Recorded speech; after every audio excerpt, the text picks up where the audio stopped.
Falcon fans, Falcon fans, Falcon fans. Hope y'all feeling good. Hope y'all feeling great. It is going down in a major way tonight. We have some special guests who will be joining us here on One Time for the Fan, episode 162. Man, we are live and we are lit. Let's get straight to it, Falcon fans, because it's going to be a long show tonight. Comments is already going crazy. Bring your questions, bring your comments to the chat about the team. We got some geniuses in here tonight. We got some great Falcon minds in here tonight who can talk Falcons football with us for hours. I'm glad that you all have a time in your day to come over here and talk Falcons football with us. But let's go ahead and get straight to it. Coming to the podcast first, of course, you guys know this young brother right here, Chase, who's a podcaster with One Time for the Fan. But when he's also out doing his own thing, he got Dirty Fanatics United with his brother. So big shout out to Dirty Fanatics United, who is in the building. We got my boy Chase, got my boy Philip in the building. Chase, Philip, how's everything going? Dirty Fanatics United? Doing good, bro. Can't complain, man. Living life, talking Atlanta Falcon football. Exciting moment to be an Atlanta Falcon fan, that's for sure. A lot of news breaking this offseason. And I'm ready to chat it up, man. We got some big names in here today. Let's do it. Philip? Man, it's been a week so far, but hey, some good, interesting news. I'm ready to get to it. Ready to get to it. That's what you want to hear from Falcon fans when it comes to a podcast talking about Falcons football. They are ready to get to it. Coming up next to the podcast, this young brother right here has been on the podcast before with us. So welcoming back to the podcast. Of course, you know, is another content creator who does a great job in the Falcons community talking about the Atlanta Falcons. My brother, Ricondo, a real Falcons fan, is in the building again. What's up, Ricondo? What's going on, people? What's going on? Ready to talk some Falcons, man. Gonna be excited. I can't wait till the new league year, man. I'm ready. Free agency. I'm ready for all of it. You are hearing it from Chase, from Philip, from Ricondo. This is great that you have Falcon fans here, not only in the chat, but right here on the podcast to talk Falcons football with you, because so many questions. Fans, we're trying to do the best we can to read the comments tonight and get through with everything. But we want y'all to know that this podcast, this platform, from us to y'all, is all about the Atlanta Falcons. And this other young brother coming to the podcast tonight, he is just amazing when it comes to Falcons knowledge and, of course, Falcons content that we would love Scott to put out a podcast soon. Don't know why he hasn't, but if he was to put out a podcast, I'm sure he'd get some numbers up pretty quick. Welcoming back to the podcast again, Scott Karisic is in the building. What's up, Scott? How you doing, man? I was enjoying that Metro Boomin style beat from the intro selection. Hey, it's not like the old Kanye stuff that he did for Jay-Z, but it's still pretty good. Hey, that's my boy Lee Thomas from Tailgate Party Committee. He does a lot on the road with doing tailgates for other fan bases and college football and all the other groups, but he's also a producer too as well. So big shout out to Lee Thomas from Tailgate Party Committee. Scott, how's everything been going for you, sir? Man, I ain't seen you since London. That's right. Yeah, man, we were in London getting drunk at the bar together. But man, it's been going good. I'm about to be in the Bahamas next week, so y'all gonna have to keep track of that Raheem Morris presser for me, because I'm gonna be out of the loop for a week. Hey, for Falcon fans that do not know, the press conference for Raheem Morris is Monday. Some great news I'm gonna mention to y'all on Sunday night, so be prepared for that. That has to be in detail with Raheem Morris's press conference coming up. Scott, a lot going on with the Atlanta Falcons. Chase, Philip, Ricondo, I'm glad you are here to take the time out of your day to talk Falcons football. Let's just go around the board real quick here. Philip, just your thoughts of a quick wrap-up of the season for the Atlanta Falcons for you. I know it was disappointing for most fans because they thought they had the high expectations was there for the team, but they just didn't meet those goals. But just a quick wrap-up of the season for you, Philip. It was disappointing, like you said, but a lot of parts were a little fun, like the defense finally stepped up, something I haven't seen in years. That was a good, fun thing to see. I like to see the production out of the young linebackers that we had and, some of the DBs as well. And also, with the older guys like on the line, like Calais and all, it was good to see that. And I hope he returns this season. But, offensive-wise, it's good to see that we have young people like Bijan also doing the production that he's doing, also along with Tyler Algier, which I wish we could have seen more of. And also seeing that we finally have our number one receiver, as in Drake London. Other than that, that's like the only exciting parts to me. That was kind of fun. Lot to go off there. Chase, going over what Philip said. What you got for that, brother? Chase, I think you're muted. Nick, you're muted, Chase. Yep. Either that or we should call T-Mobile. Everything good? You good over there? Shit. I was trying to keep you from hearing me vaping, but like Philip said, man, you started the season off hot. I say hot. You came in, you won 2 games. We all thought Desmond Ridder was the guy. Let's be honest. We came in, thought Ridder was going to lead us to the playoffs, and it didn't happen that way. The team was still another team that had talent and wasn't scoring touchdowns. Like Philip said, you finally seen a top 10 defense in Atlanta, something you haven't seen in years. You can't even say in 2016 because we didn't rank top 10 in 2016. You had a secondary that looked kind of okay. Secondary has been a very weak point for the Atlanta Falcons for consistently years. Okuda kind of looked good until he took some injuries. A lot of questions following into the offseason as far as podcasters and content creators. We're going to have a shit ton of content to talk about in the next few months for however long. It's going to be exciting. As far as the season as a whole, very disappointed as a fan. This was supposed to be the season. This was supposed to be the year. New head coach, new offense coordinator, new DC. Let's start fresh. Let's do it. Scott, your thoughts on the season wrap-up right here for the Atlanta Falcons? I mean, it's almost like the team got the memo that a historic collapse is what was going to get rid of Arthur Smith. And they seem to want to get rid of Arthur Smith based on their play the last 2 weeks because they just got demoed.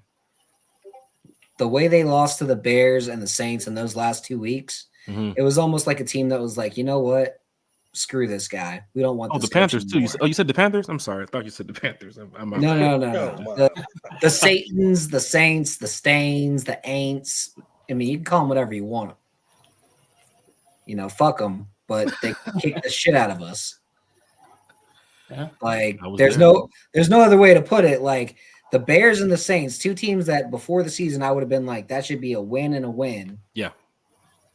Wound up being a loss and a loss. And if those 2 games were just flipped to wins, not only do they win the division, the Falcons don't have a new head coach.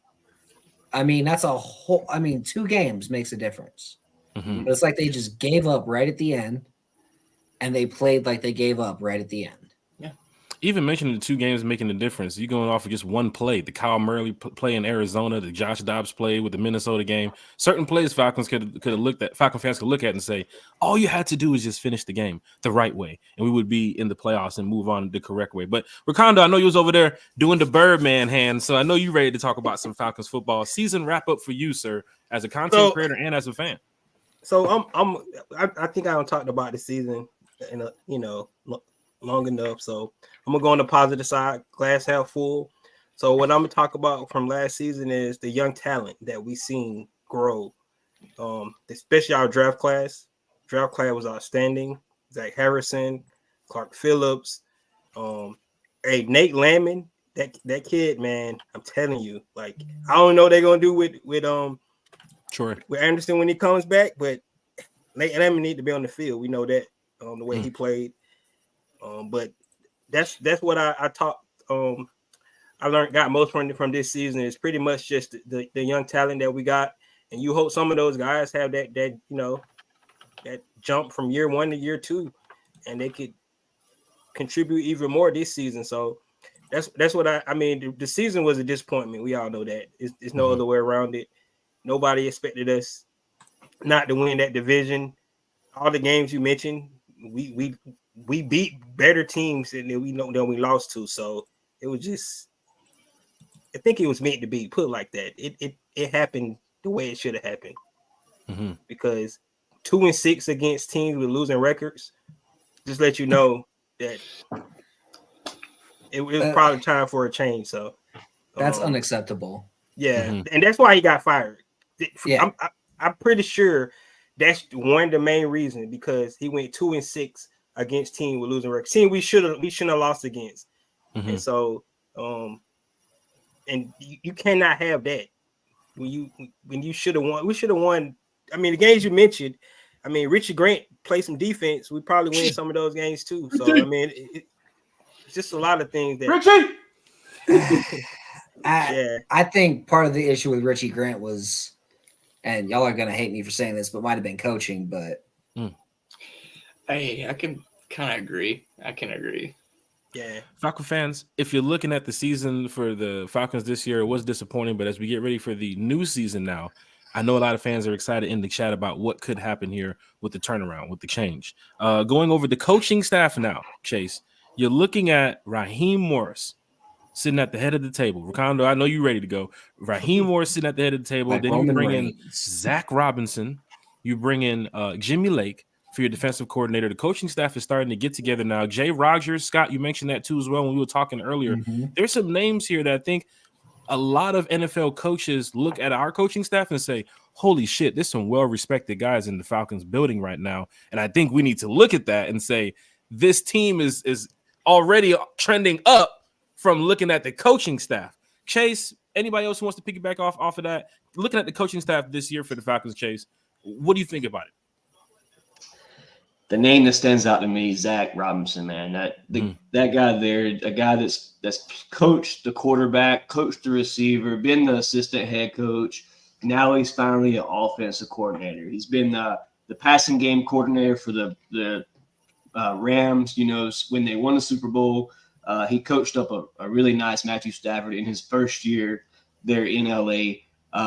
That's not easy to do. I don't know if people remember, you know, Matt Ryan back when he went to the Colts for a year, but that didn't turn out so great. The one-year deals don't always happen for veterans. So Zach Robinson, man, a guy that still got his team all the way to the playoffs again this season, something the Falcons haven't done in a while. Man, it just excites me to think maybe you've got you another Kyle Shanahan, a Sean McVay, that style coach as an offense coordinator. And I must say, if you do have a Zach Robinson that comes in here and produces like we think he's going to produce, you got to get it, and you got to get it now, because we're seeing it this year. Offensive coordinators are getting head coaching jobs like it's the next thing in the NFL. It happens. The NFL progresses each year. It's just a new thing that's going on. So when you got a good OC, you got to use that OC. As far as a defense coordinator, I will be the first to admit I didn't know much about him. I had to dive in, do some research on him.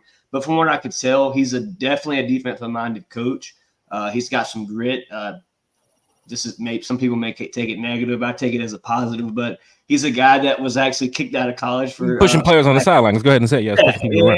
I mean, this guy brings that swag back to the team. You want a gritty defense. This is the guy for it. So I'm excited. I'm ready to see what happens. I'm ready to see this quarterback in Atlanta. Receiver 2. Raheem, so far, man, I give him a B+ from what he's done as far as the coaching staff coming in. So as far as a fan, I'm excited. I'm ready to see what happens. Ricardo? So for me, what I appreciate about what Raheem did, first of all, he put guys that he comfortable with around him. Like he's saying, bringing guys that he actually just coached with, a couple coming from the Los Angeles Rams. But the biggest thing for me is the continuity that he kept. Guys like Jerry Gray, I think Jerry Gray being on this team is huge. That's one of the guys I definitely look and see if he was going to retain. Marquise Williams coming back for the special teams. Hopefully we get Avery Williams back. Dave Huxtable too as well, who was reportedly gone to the Jags. Is not gone. He's still in the building. Yeah, that's big. And then, of course, don't forget Dwayne Ledford.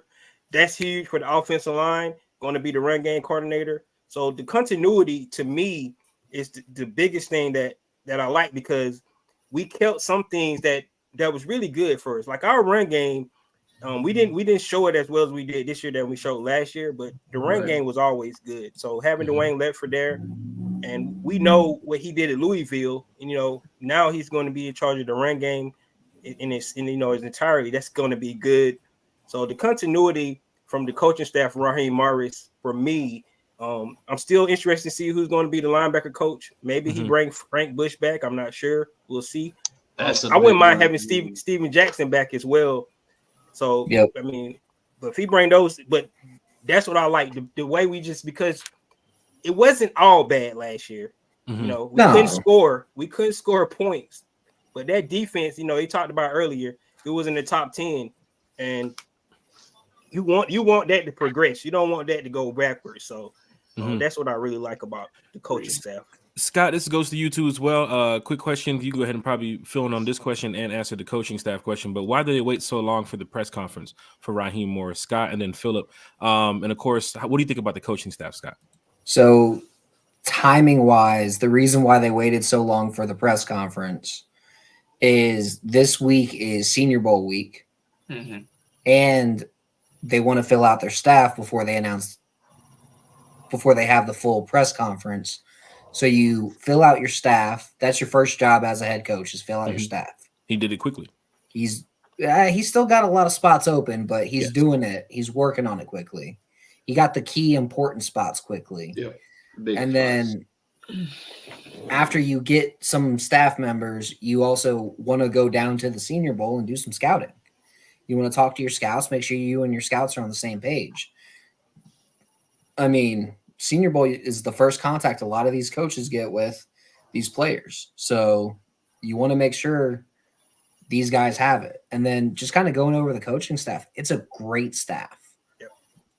It's a fantastic staff. Morris, Gray, Jimmy Lake, Zach Robinson, we've all kind of touched on. Fantastic group to work with, right? Just to kind of build and set your scheme in and set what you want to do as a head coach, set the tone. But then you also have to look at some other guys that we haven't even mentioned that they've retained, like TJ Yates and Michael Petrie. Mm-hmm. Those guys are good coaches. Yates was not a wide receiver.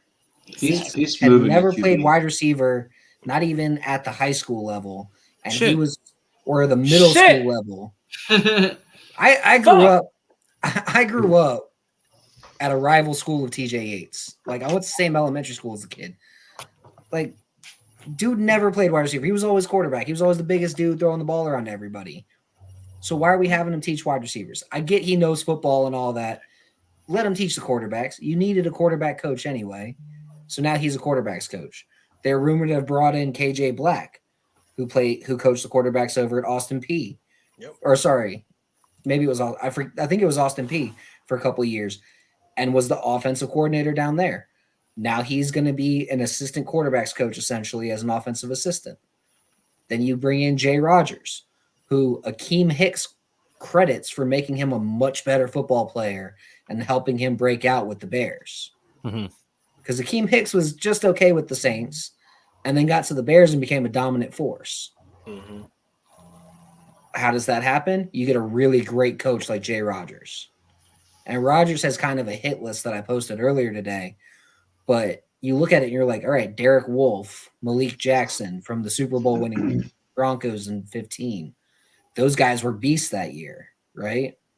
Then you look at the Bears and you've got Akeem Hicks and Eddie Goldman and those kinds of guys from the Bears. So you got a fantastic staff that he's building.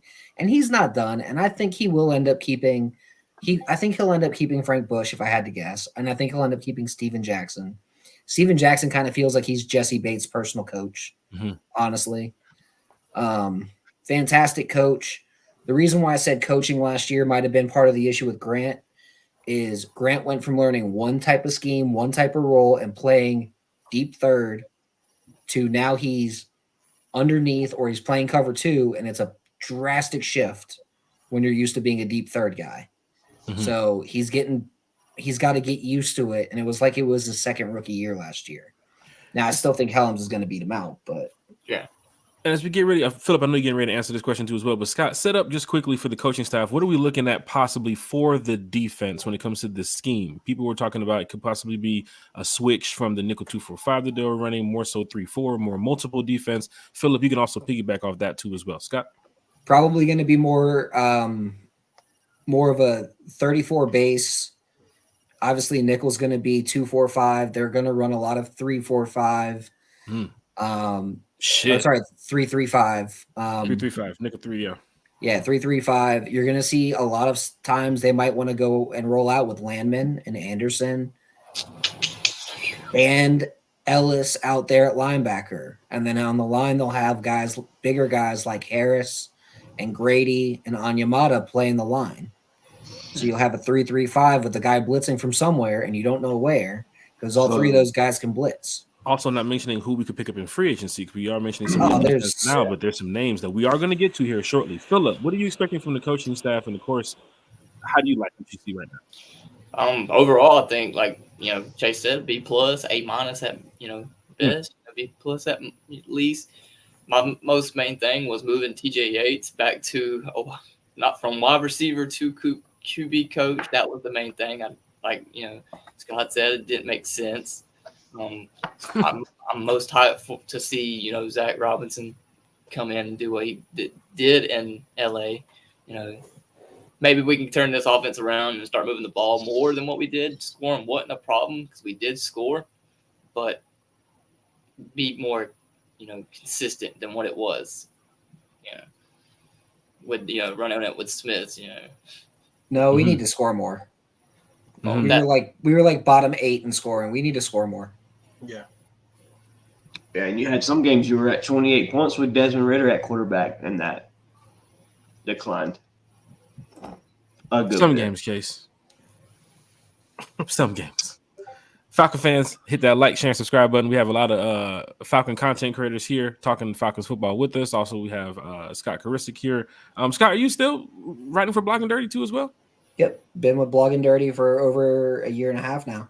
Nice. Been enjoying it. And I don't do the podcasting thing because I just don't have the time in my schedule to do a regular podcast. But I was doing this thing with pro sports fans, pro sports fans, where you get on the app and we talk during the games. Me and Lieutenant Dan were going over all the games. Y'all should check it out. It's pretty awesome. We'll get some of y'all in next year for sure. We'd love it. We'd love to. Yeah, sure. Falcon fans, going to the next topic here. I know the chat is lit. Chat is live. Moving over the coaching staff here. Free agents. Falcon fans, because we got a little bit of money to spend. We're not the deepest team in the league when it comes to money. I don't even think we're in the top 10 as I go over the most cap space. You have the Cardinals at $42 million, the Bears at $46, Bucks at $47, Lions at $58, Bengals at $59, Colts at $62, the Patriots at $66, the Texans at $69, Titans at $71, and the Commanders come in at $73 million this season. So the Falcons, I think we're pushing Scott, close to 35, 40? I mean, it says 35, 40, but the official NFLPA documents are going to list more. Honestly, the team documents are probably going to list even more because there's certain things like escalators and such that don't get counted until the next league year. And then there's also going to be the factors that you'll have to see with like who they're going to cut. Like Taylor Heineke's going to free up $7 million. That's an easy cut. I think Lorenzo Carter gets cut. That's a quick $3 million. So, I mean, functionally, they're probably closer to about 50, 55. And that's more than enough to build out a roster, especially when you already have a roster as strong as what the Falcons have going into the offseason. Only real gigantic holes you see are quarterback and wide receiver depth. And then after that, maybe a premier pass rusher, and then a lot of depth spots like cornerback 2, maybe, competition for it at least. So a lot of depth competition type spots, not exactly like I need a fucking starter type spots. And if you're going over some of the free agents, because you have some money, Ricondo, Logan Ryan's a free agent. Going over just some of the cornerbacks, Shaquille Griffin, Jalen Mills, Jordan Lewis, Steven Nelson, Emmanuel Mosley, Kenny Moore, Jeff Okudah, Michael Davis, Dory Jackson, L'Jarius Sneed, Jalen Johnson from the Bears. That's just the cornerback group, but looking at the linebackers group too as well, some of the offensive linemen too as well that's available coming into free agency. You're going to spend some money somewhere. Any names for you, Ricondo, as we get ready to talk free agency here, Falcon football, Falcon fans in the chat? Any names that stick out for you in the free agency? Well, it depends. It depends on. So we know one thing. Terry Fontenot background is pro scouts, right? So what he did last year, which I thought was really impressive, was they went and got a lot of veterans, from the free agency market. And then, in the draft, you can create your depth. So for me, I think should be 1A priority should be trying to get a pass rusher. Don't know the status of a guy like Brian Burns, what they're going to actually do in Carolina. He would definitely be one of the guys top of my list. If they franchise tag him, of course, then I think he's tagged. Yeah, he probably ended up being tagged. But, that's a guy you want to think about. And then we talked about the coaching staff, and you think about some of the relationships with some of these players out there. Like, for example, Jimmy Lake, he coached Budda Baker. He coached Vita Vea, those guys. So, these guys got reputation, and some of these guys that probably going to either end up becoming free agents or, being casualties themselves because, there's some of their teams trying to start over, like the Cardinals, for an example. So it's going to be interesting to see, when it shakes out, what kind of free agents. And I think when you pull it back, Raheem Morris got a lot of respect around the league too. So a lot of players might want to play for this team. So I'm right off the bat, the needs. I know we need a pass rusher. Of course, we need wide receivers because we only got one on the contract right now. We probably need some linebackers. I feel like we need another safety. But I don't think those are spots you got to go to free agency for, though. No. Some of those are depth, like you said. So definitely depth. Linebackers, safety. That's more of draft. Wide receiver, you can get like a mid-tier one in free agency for like a wide receiver 2, and then draft like 2 guys, one in the second, one in the fourth, to build out your depth there. Bring back Hodge, bring back Hollins on cheap contracts. Like some of these spots you can fill cheaply and still have depth, But like linebacker, I feel like that might be putting too much money into one spot where you already got a really strong group. Where edge, you could do something crazy like bring in Khalil Mack on the cap cut, maybe bring in Leonard Floyd, talking about connections. Tied to Jay Rogers, Played for the Rams. Get both those guys, Floyd and Mack, have them rotate in with AK and Malone off the edge. Really have some fun there. I think that could be an interesting thought process too. Ricardo, it's big that you talk about relationships because Dirty Fanatics United, as we get ready to head over to you about free agents. When Ryan Nielsen came over, the relationship that he had, of course, with Caden Ellis and Amiata and those guys, then he came over. It was big for us because we were like Saints players as Falcon players now. It is what it is, but there are some relationships that coaches do have with players that when they become free agents, it's possible that they could end up playing here for Atlanta because they do respect the Raheem Morris. They do respect the Zach Robinson. They do respect a Jay Rogers and a Jimmy Lake. So it's possible that we could see some familiar faces that the coaching staff knows here when it comes to the free agency. But you got a little bit of money to spend. You're not the richest team in the NFL coming this offseason. But Chase, going to you and Phillip, any free agents that stuck out to you this offseason? Some fans mentioned Daniel Hunter. Some fans mentioned go after a wide receiver too. The inside linebackers free agency is looking good right now. What names stand out to you, Chase? A name that I got to entertain at receiver 2 is T. Higgins, a free agent that plays like a receiver 1. I think you got to at least entertain the fact. You definitely bring him in for an interview, check him out, see what kind of contract he's talking about. You could do like Scott's saying, you could find a mid-tier receiver, go that route with receiver 2. But I'm not so sure that Hollins or Hodge will be back as far as Arthur Smith being gone. Hodge is kind of that guy for Smith, has been since he's been in Atlanta anyway. But I would love to see a new receiver too, a T. Higgins, maybe in Atlanta. There's also, like you said, this is a deep draft as well. There's younger guys you could draft, maybe a later round McConkey, late 2, late 3, maybe. So just some guys to throw out there. So T. Higgins, the Bengals just mentioned they're going to franchise tag him. So they are. Yeah, they mentioned that. I saw that yesterday. So yeah, I was like, damn. I was like, a name you can't ignore. Yeah, so they said they're going to franchise tag him because, yeah, you definitely he will be gone quick if you don't put that tag on him. So he'll go somewhere else. So they mentioned that yesterday. Oh, good. You want to fill that Hodge, that Hollins role? That's fine. You got Josh Reynolds from the Lions. Played for the Rams. I mean, hell, you might even be able to bring Ridley back. That's what I was going to say. That would be crazy. That's not the first time I've heard that too as well. and I personally like Michael Pittman from the Colts. I know a lot of people say he's very comparable to Drake London, but you want to build your staff like your wide receiver core like a basketball team. So if Drake's your center, Pittman's your power forward, you need a point guard, a shooting guard, and a small forward. That's what you grab in the draft. Get your fast, quick, young guys in the draft. And I don't know how Hodge is so connected to Arthur Smith. Because he was playing for the Lions for 4 years before he came here. Mm-hmm. So he's not super connected really to anybody. He's just He's saw just an a guy that opportunity and Smith took brought it. in as soon as he got here. I think he's more he's connected gotta with be Marquise Williams. Yeah, he's an excellent special Special team. teams. I think that's where that's what keeps him on NFL teams, not just the Falcon, but NFL teams. Because as a gunner, he's one of the best out there. So that's why Hodge continue to get jobs. Let's be honest. So that's why. Philip, any names you looked at? Well, Free agency? a minute ago, I was gonna say Calvin Ridley could be one, possibly.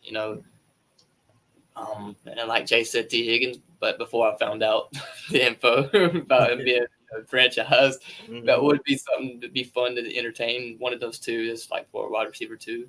Other than that, I really haven't seen a whole lot that I want to be focused on just yet. But I'm just still looking. But as of right now, those are two names. The Kirk Cousins thing was fun until we found out the price tag. So even going to quarterback, because there are going to be some free agent quarterbacks that's going to be available as we get ready. And you see, we're going over these topics. We're taking it light right here because we get ready to go to draft and quarterback. It's going to pick up here in the chat because definitely. There's a lot going on when it comes to teams that need quarterbacks and names that could get crazy as we get closer to draft. But quick question here for everybody on the panel. Scott, and what did you like about Senior Bowl practice? Anything that you saw? I know there are some Falcon content creators out there, Miles Garrett's out there. Anybody in the chat? Anybody see anybody at Senior Bowl? I don't follow. I haven't watched the Senior Bowl practice since I was there in person in 2015 and learned it's more for scouts to sit there and just BS around and kind of watch practice. Because I was noticing dudes and then being like, listen, this Marpet guy is pretty damn good. You got to watch him. And then I stood there with all the offensive line coaches going, you see how he anchors? That's how you want your guy to anchor. Who's that guy in the orange helmet? And the line coaches knew who the kid was and told their scouts. So sometimes it's frustrating, but. Yeah. So for me, the receivers, like you mentioned, it's a lot of receivers. It's a deep class for receivers. The kid out of Michigan, he's having a good Senior Bowl. Of course, Lat McConkey, mentioned him. I saw some tape of him today too as well. He was he's doing the same stuff he was doing out in Georgia. Of course, the quarterback's going to be the talk. Penix Jr.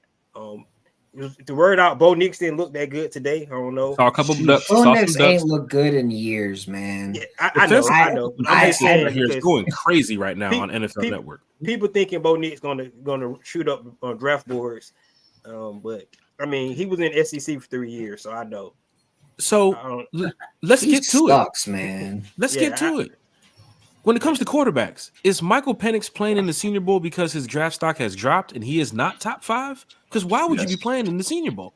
Michael Penix was never a top round guy, according to NFL scouts. No one ever considered him the top guy.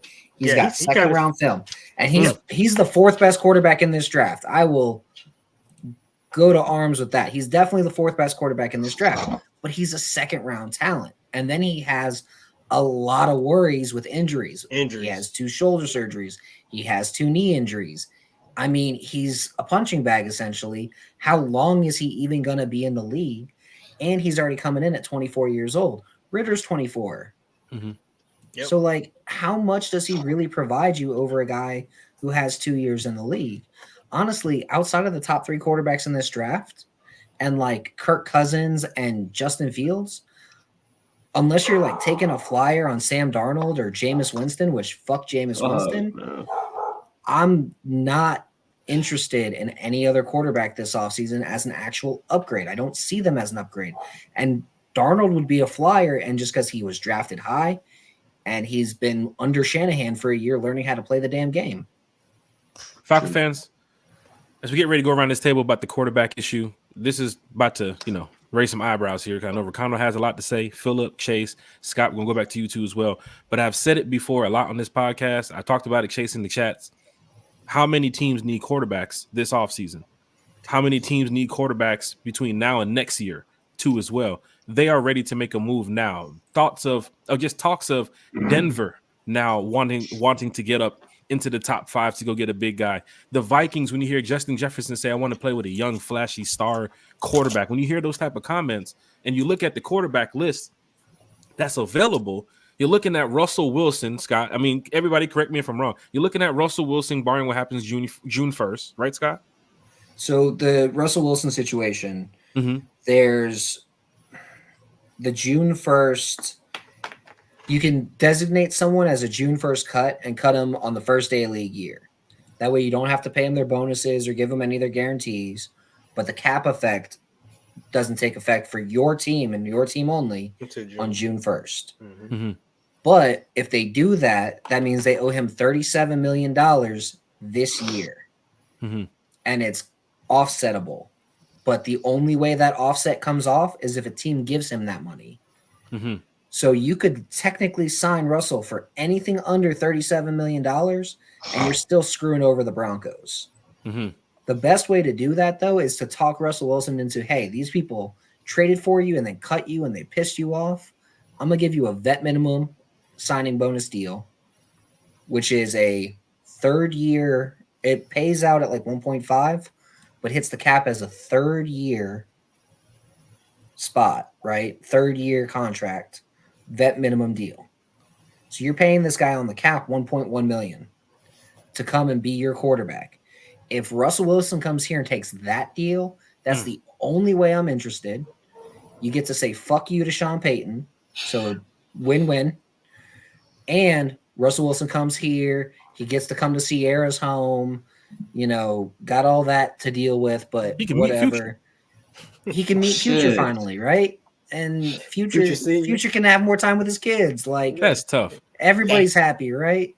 If you go over it now, Scott, I don't want to cut you off. If you go over it, Russell Wilson's a mentor at that point.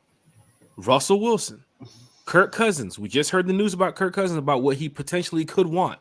Yeah, I don't see that as a target for us right there. So that money, that contract that gets sent out, that gets leaked out, that kind of stuff always gets leaked out by agents to their friends in the media, who Russell or Kirk Cousins has like CAA or one of the big names, and they're releasing it through Rappaport or Schefter or one of those names, right?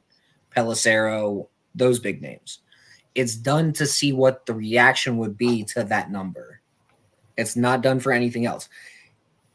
Because he can't negotiate with these teams until March. So he floats that number out through the media, and then all the teams are like, haha, good luck getting that. We'll pay him like $15 million on a 1-year prove you're healthy contract, max.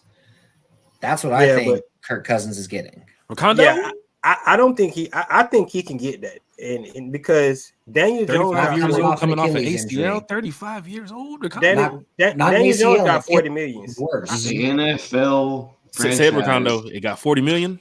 Yeah, Daniel Jones got $40 million. I think Kirk Cousins can get that. He won't get it from the Falcons, I hope. Hell no. But I think a team that thinks that, because he first got to show that he's healthy. Of course, he came off Achilles injury.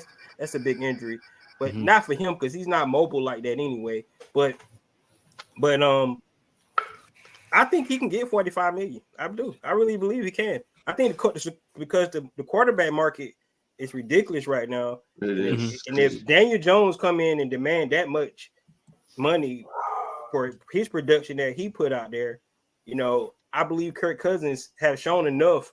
He only won one playoff game. I understand, but the numbers he's put up, he could probably get that $45 million from a team.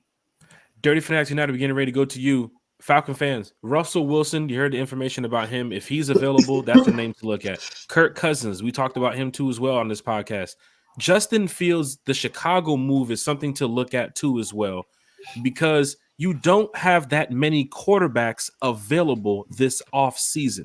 You're either going with a couple guys that's a veteran. You're going with Russell, Justin Fields, if Chicago lets go of him, Kirk Cousins, Ryan Tannehill, Josh Dobbs, Gardner Minshew. We finna bring Gardner Minshew in here? Is that what we finna do, Falcon fans? It's not about to happen. And if you go to your draft, you have Caleb Williams, you have Drake May, you have Jaden Daniels, Michael Penix. So some teams finna get left out of a quarterback here, but the Falcons desperately need a quarterback. Scott, you didn't mention about the Desmond Ridder situation earlier, but if we take Desmond Ridder out of this situation, Chase and Phillip, what are you doing at quarterback? You're playing GM right now. You're playing head coach right now, Chase. What are you doing right now, knowing that the quarterback was a big issue for us last year? You're now sitting in the offseason to where I just mentioned the names. Outside of Ryan Tannehill, Gardner Minshew, that's how bad the list is going to get after that. It's pretty fucking bad. So, Chase, what are you doing right now? Just your thoughts about the quarterback issue. Draft. You said with no backup. You said Ritter's going to? Ridder, because you're doing the QB3 thing. Of course, with the rule, the San Francisco rule, you have to have 3 quarterbacks. I think Taylor's out of here because you're going to save $7 million. You do keep Ridder on the roster, so you're going to have to go out there and get a vet, obviously. So, or if you're not doing that, you're going to go straight rookie. I think the Houston Texans method is being applied here from the Falcons. The new GM over there in Houston, the new head coach over there, how they set up the defense, how they set up the offense. They drafted a young star quarterback, new OC, new DC. I like that shit. But when it comes to the Falcons now, what are we going to do, Chase? It truly just comes down to what Raheem and Blank and Terry and all those sit down and talk about, the vision for this team. It really just comes down to what they decide to do as far as if they're going for that young quarterback, franchise quarter, to be that franchise quarterback, or if you're going for a vet to possibly make this a one-year run and go get a Super Bowl. I'm not sure what that may be, but I just don't see you're not going to give Kirk that much money. You're probably not. If Russell signs for a vet minimum, I'm definitely cool with that. That could be a definite move. I'd take him, and then possibly maybe still draft somebody to. And I don't know. Maybe you could proceed Ridder from a Russell Wilson. Who knows? I don't know what their plan is from that, but I would love to see a young quarterback drafted. Start this thing off right. Get somebody young.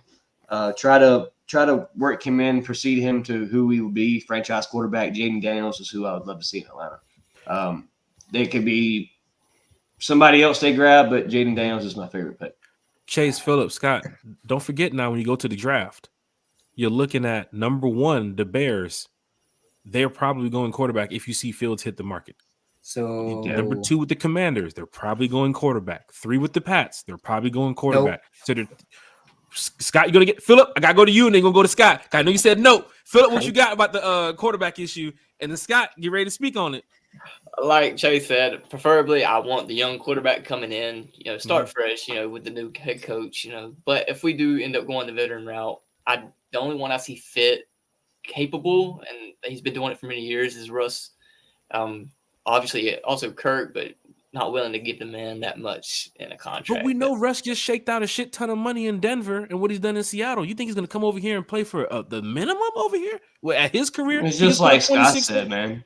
26 touchdowns, 9 picks, 3,000 plus yards. But he's still getting paid that money from the Broncos. He's not going to make more than 37. So you might as well just say fuck you to the Broncos and grab his minimum contract. Yeah, he's getting cash. He's straight. Yeah.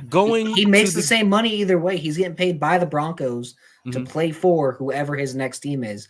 I guarantee you Russ is going to take a minimal deal. It may not be a minimum deal, but it may be a minimal 1 year, $5 million type deal. Scott Ricondo going around the board. If the Bears release Justin Fields, are you on the phone? Yes. If the Bears are trading Justin Fields, absolutely. I'm on the phone. Why? Let's go around the board on why. Because now he brings the issue of what are the Falcons going to do at quarterback? You now hear the Vikings saying that they possibly might even be looking into the top 5. You hear the Giants talking about they might be looking at a quarterback. You hear the Broncos even mention it. Other teams outside of the top 10 might even move up. The Raiders need a quarterback. This is teams that are out. See, but that puts the Falcons in a great position because they have the highest pick of all these teams that need a quarterback. They have the most advantageous position because they have a roster that's pretty much already built out and ready for a quarterback when you've got a number 1 tight end, number 1 running back, number 1 wide receiver, number 2 tight end, number 2 running back. You've got a lot of pieces already in Atlanta. So what you can do is you can build out your roster. And then if, say, the draft comes around, right, and your roster is basically built out outside of quarterback and wide receiver 2, right? And those are only 2 real big holes. Everything else on the roster is pretty much got starters, and you're looking for those 2 spots in depth. Well, say the Bears the day before. Either they go, hey, we're trading Justin Fields, or hey, we're trading the number 1 pick. Mm-hmm. One of those two things is going to happen because that's their choices. Mm-hmm. If they choose to stick with Fields, you trade for that number 1 overall pick. Mm-hmm. And that number 1 overall pick might cost you an arm and a leg.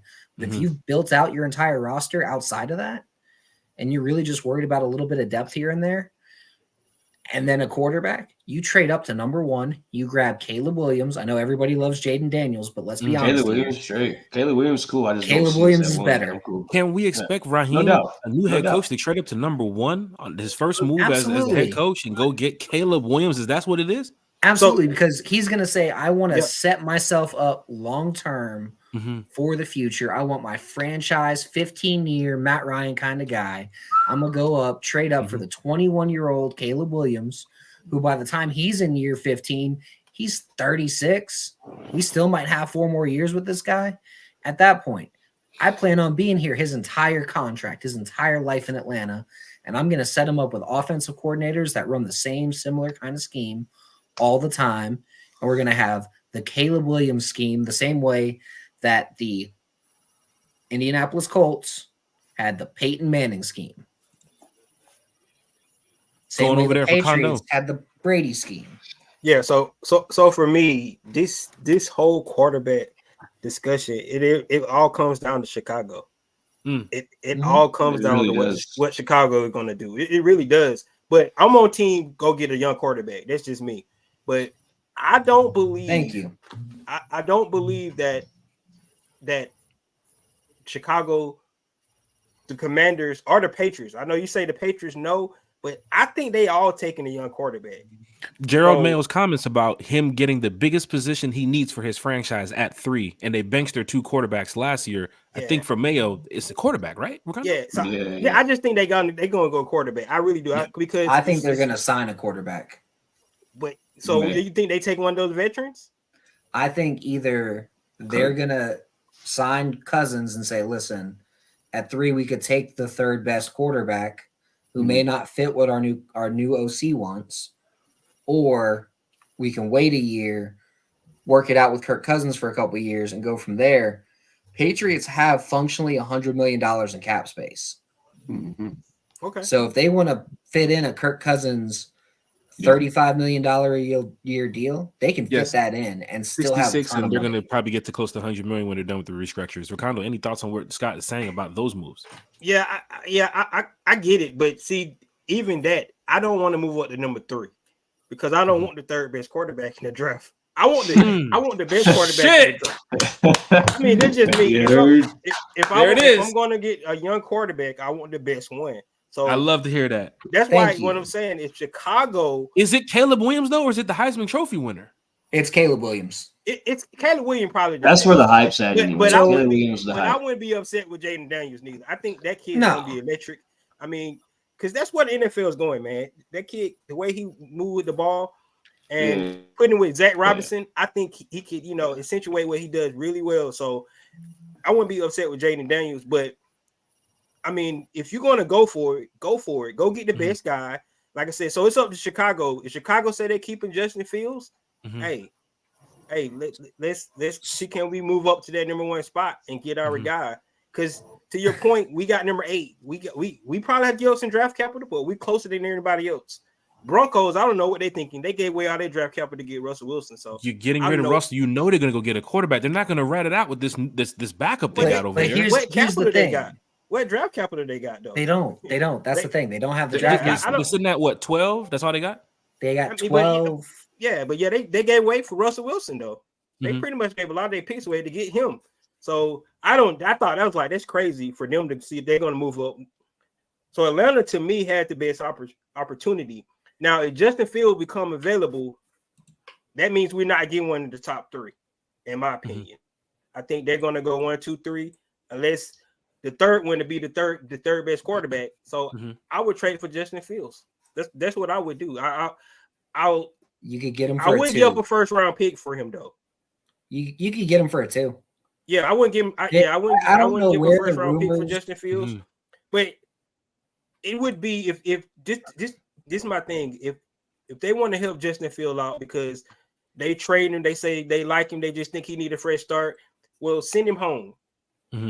Send him to Atlanta. That's his home. Send him home. Like we're gonna help you out. You want to go to Atlanta? We're gonna send you to Atlanta. Give him that second round pick. I think we're gonna have a pick, extra pick in day 2 anyway, because of Calvin Ridley somewhere around there. So we're gonna have a day 2 pick. So we should be fine giving up that second round pick for Justin Fields. He's 25.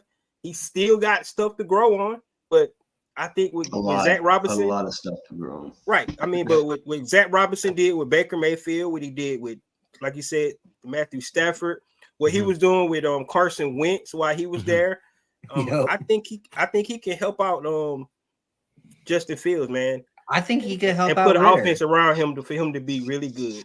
If we're going with the Houston type of formula, new OC, first time, Zach Robinson, you'd want to get a young stud, right, Scott? I mean, you must be targeting one of these young guys.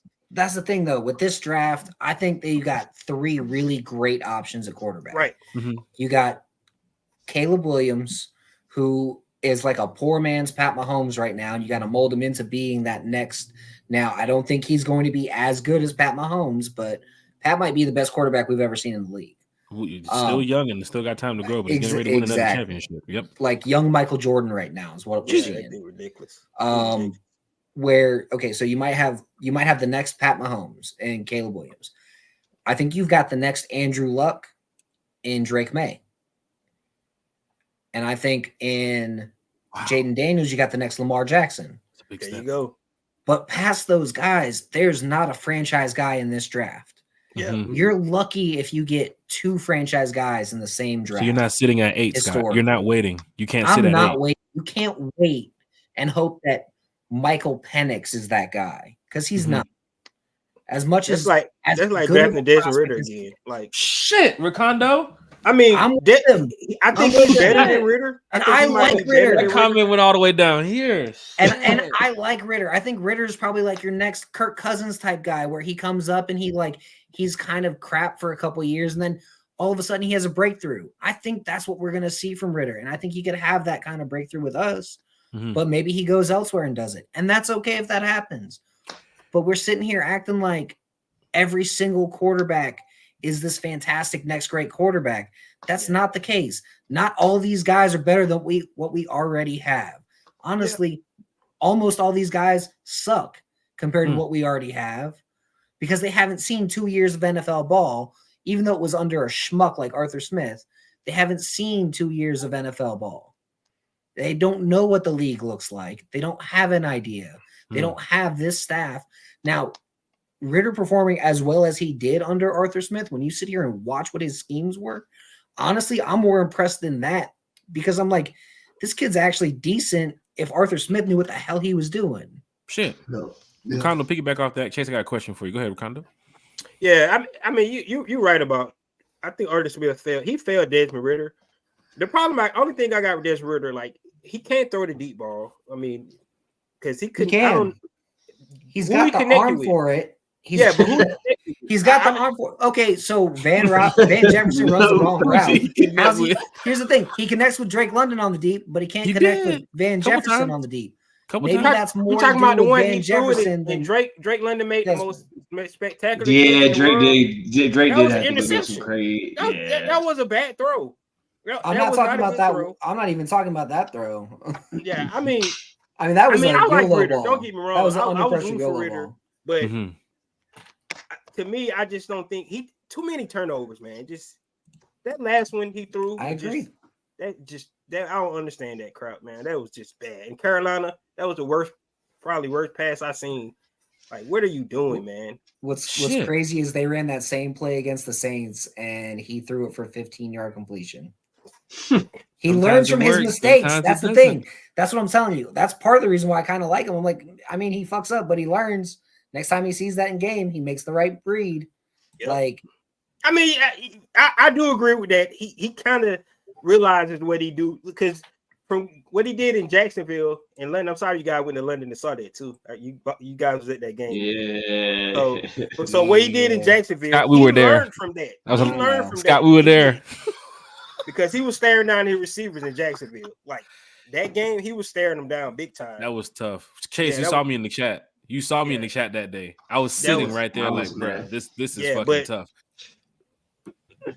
I mean, maybe I don't even want to put this out there, but maybe Zach Robinson can work with Ritter. Maybe you guys That's are what I'm right. saying. He's finally got a QB coach in TJ You make Yates. Carson Wentz and Baker Mayfield look good. I'm just saying. Yeah, Give him a maybe he can work with Desmond Ritter, but I after watching the championship game and the playoffs, I want a dynamic quarterback, man. I'm sorry. I want me a Lamar Jackson and a Patrick Mahomes. I know, that's way top level, but I just want somebody that can risk get it to done. get that. We ain't got a franchise quarterback. We don't even know got a place to start, man.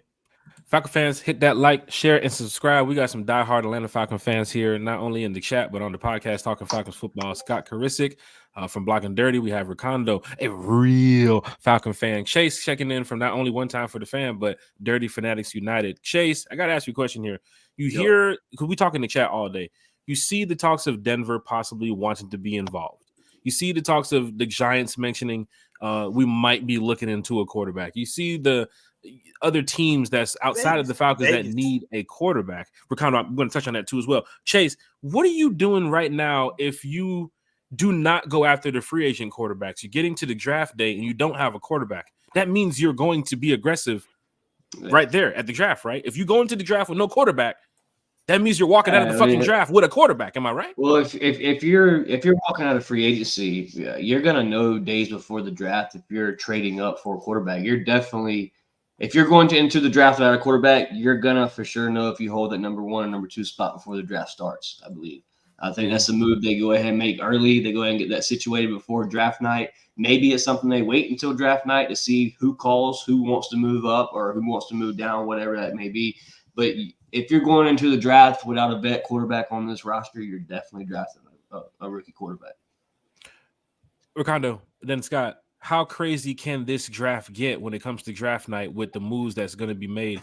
We heard last year, we knew the Panthers made their decision about trading that pick earlier, so we knew that was going to happen. But what could happen this year? Any crazy scenarios, things that you've been thinking about, Ricondo, that can happen? Scott, going to you next. How crazy can this draft get? You're sitting there, you're at the draft party, you're with your Falcon friends, or you're doing your content, and then next thing you know, it's like Bears have traded the pick, or Washington has traded the pick. What have you guys been thinking could happen on draft night, Ricondo?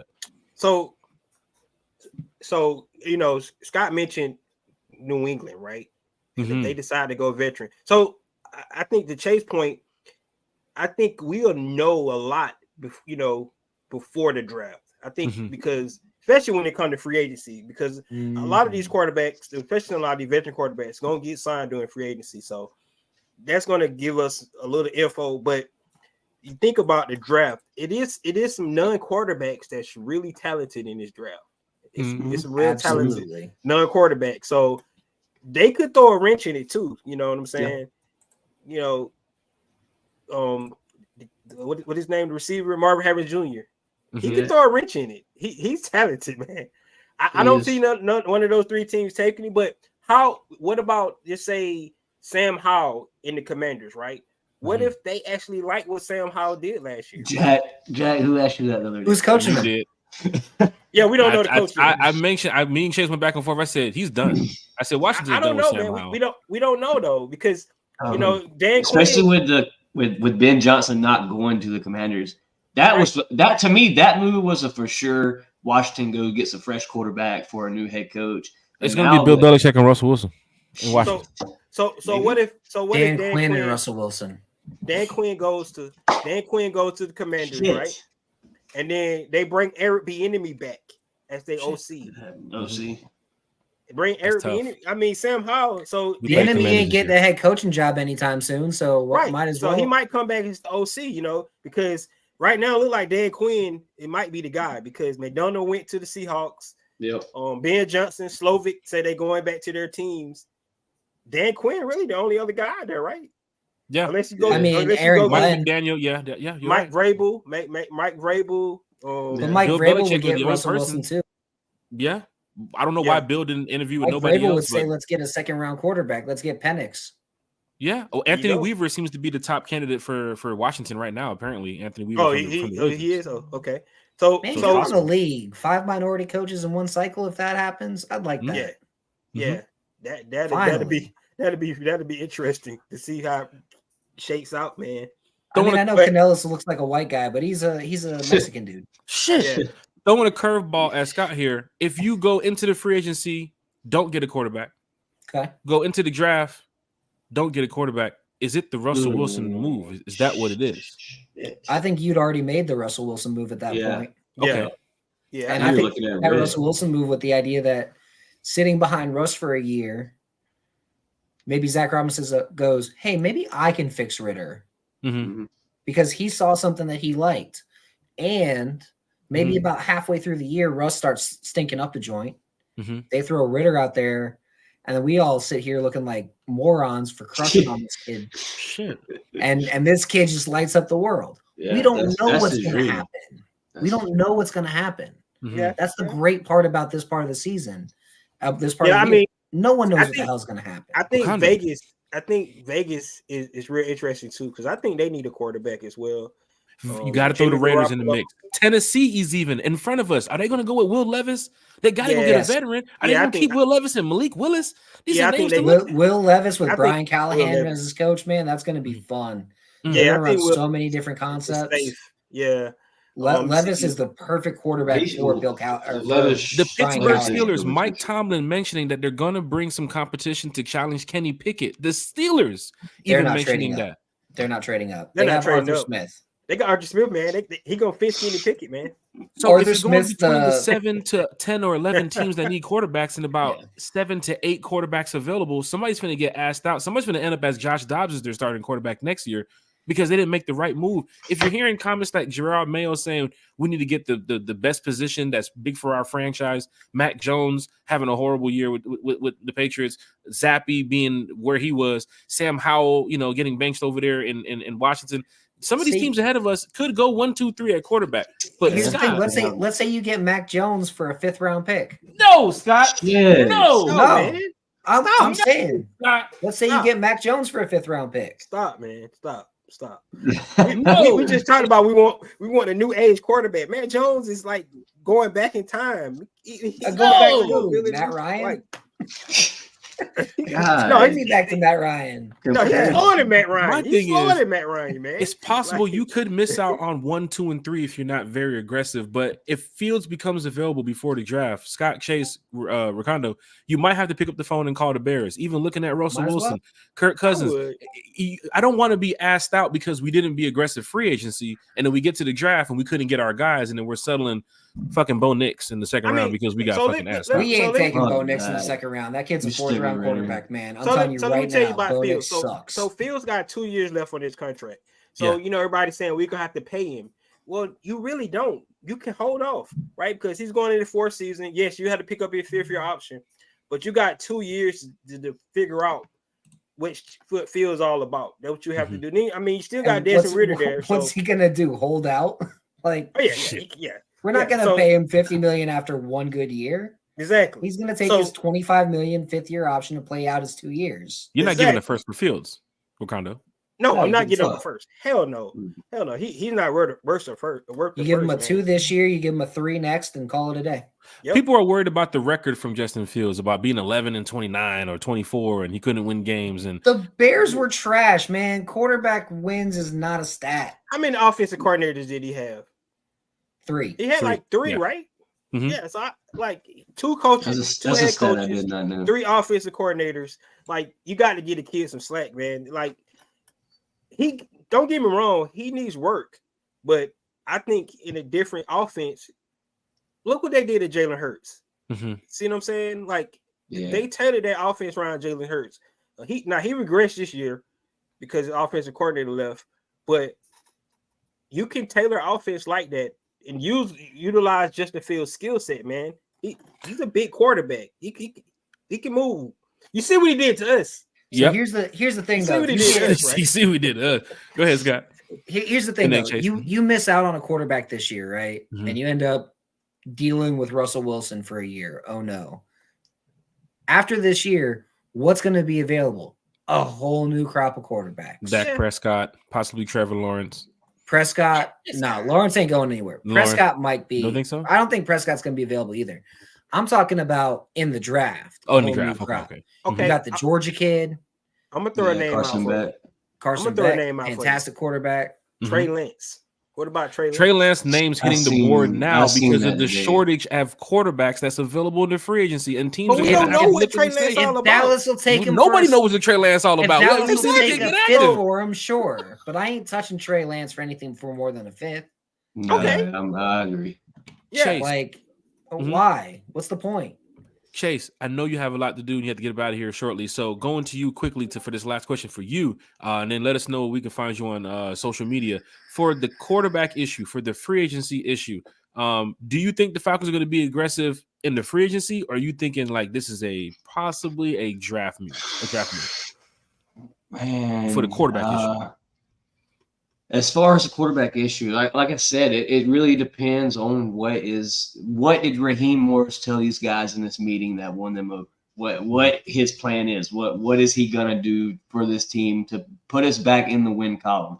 Whether that's vet, if it's vet, you're signing that vet quarterback, I believe, day 1, day 2 of free agency. You're gonna go ahead and start calling. You're gonna get the big names in. You're definitely talking to quarterbacks. If it's rookie, you'll see maybe a defensive signing, I believe, first day of free agency. Some cornerbacks, something.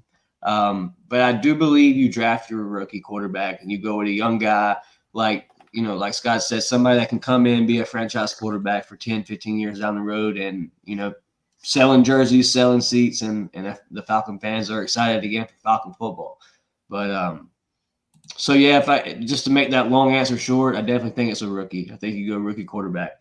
But with that being said, man, you can catch me on YouTube at Dirty Fanatics United. The channel tags at Chase_ATL ho. Catch me on Twitter. Catch me on YouTube. Catch me on Facebook groups, Dirty Fanatics United. Free giveaways, Friday night podcasts. We do pop-ups. It's me and my brother Philip. Just added a new co-host, Cody Keeler. Be sure to check us out, man. Mm-hmm. If you get the chance and you do happen to head over to Dirty Fanatics United, please hit that subscribe button. We at 272, I believe it is right now. Trying to hit 300 before the draft and everything like that starts. But definitely appreciate the ones that have checked us out. We've grown tremendously in the last few weeks, and I greatly appreciate from all the other co-hosts, podcasters, and stuff that I've collabed with that's helped me grow. Yeah, man, it's your boy Chase. I'm out. Hey, rise up, Chase. Big shout out to Chase. Big shout out to Philip from Dirty Fanatics United, taking the time out of their day to talk Falcons football with us. You can also catch Chase here on One Time for the Fan too as well. So it's great to have content creators, Falcon fans talk Falcons football. Scott Ricondos, we get ready to wrap this up here. We're talking Russell Wilson, Justin Fields, Kirk Cousins, Ryan Tannehill, Gardner Minshew, Trey Lance, Michael Penix, Caleb Williams, Drake May, Jaden Daniels. Outside of that, that's it. One of those guys is your quarterback next year. Am I right? I mean, I don't know. That's the thing. Like, there's so many different ways you can go about this. Mm-hmm. And there might even be a guy who ends up being a surprise trade target. And Ricondo, somebody mentioned trade for Kyler Murray. Somebody mentioned trade for Dak Prescott. Kyler Murray ain't going scenarios. Anywhere. Kyler Murray ain't going anywhere. Mm-hmm. Dak Prescott is a very realistic trade target. You got to have Dallas eat about $30 million of his contract, but he's a very realistic trade target. He's got about a year or two left on it. I wouldn't hate Dak Prescott here. I really wouldn't. I think he'd be a great fit. I think Dallas is just cursed since 1995. Jimmy Johnson put a curse on him. He's telling you, man. Calmly. He's like, I think Dallas. I just think they're cursed. Like the Falcons have been more successful since Jimmy Johnson left than the Cowboys have been. And I just think they're cursed. I think it's the curse of Jerry Jones being a douchebag.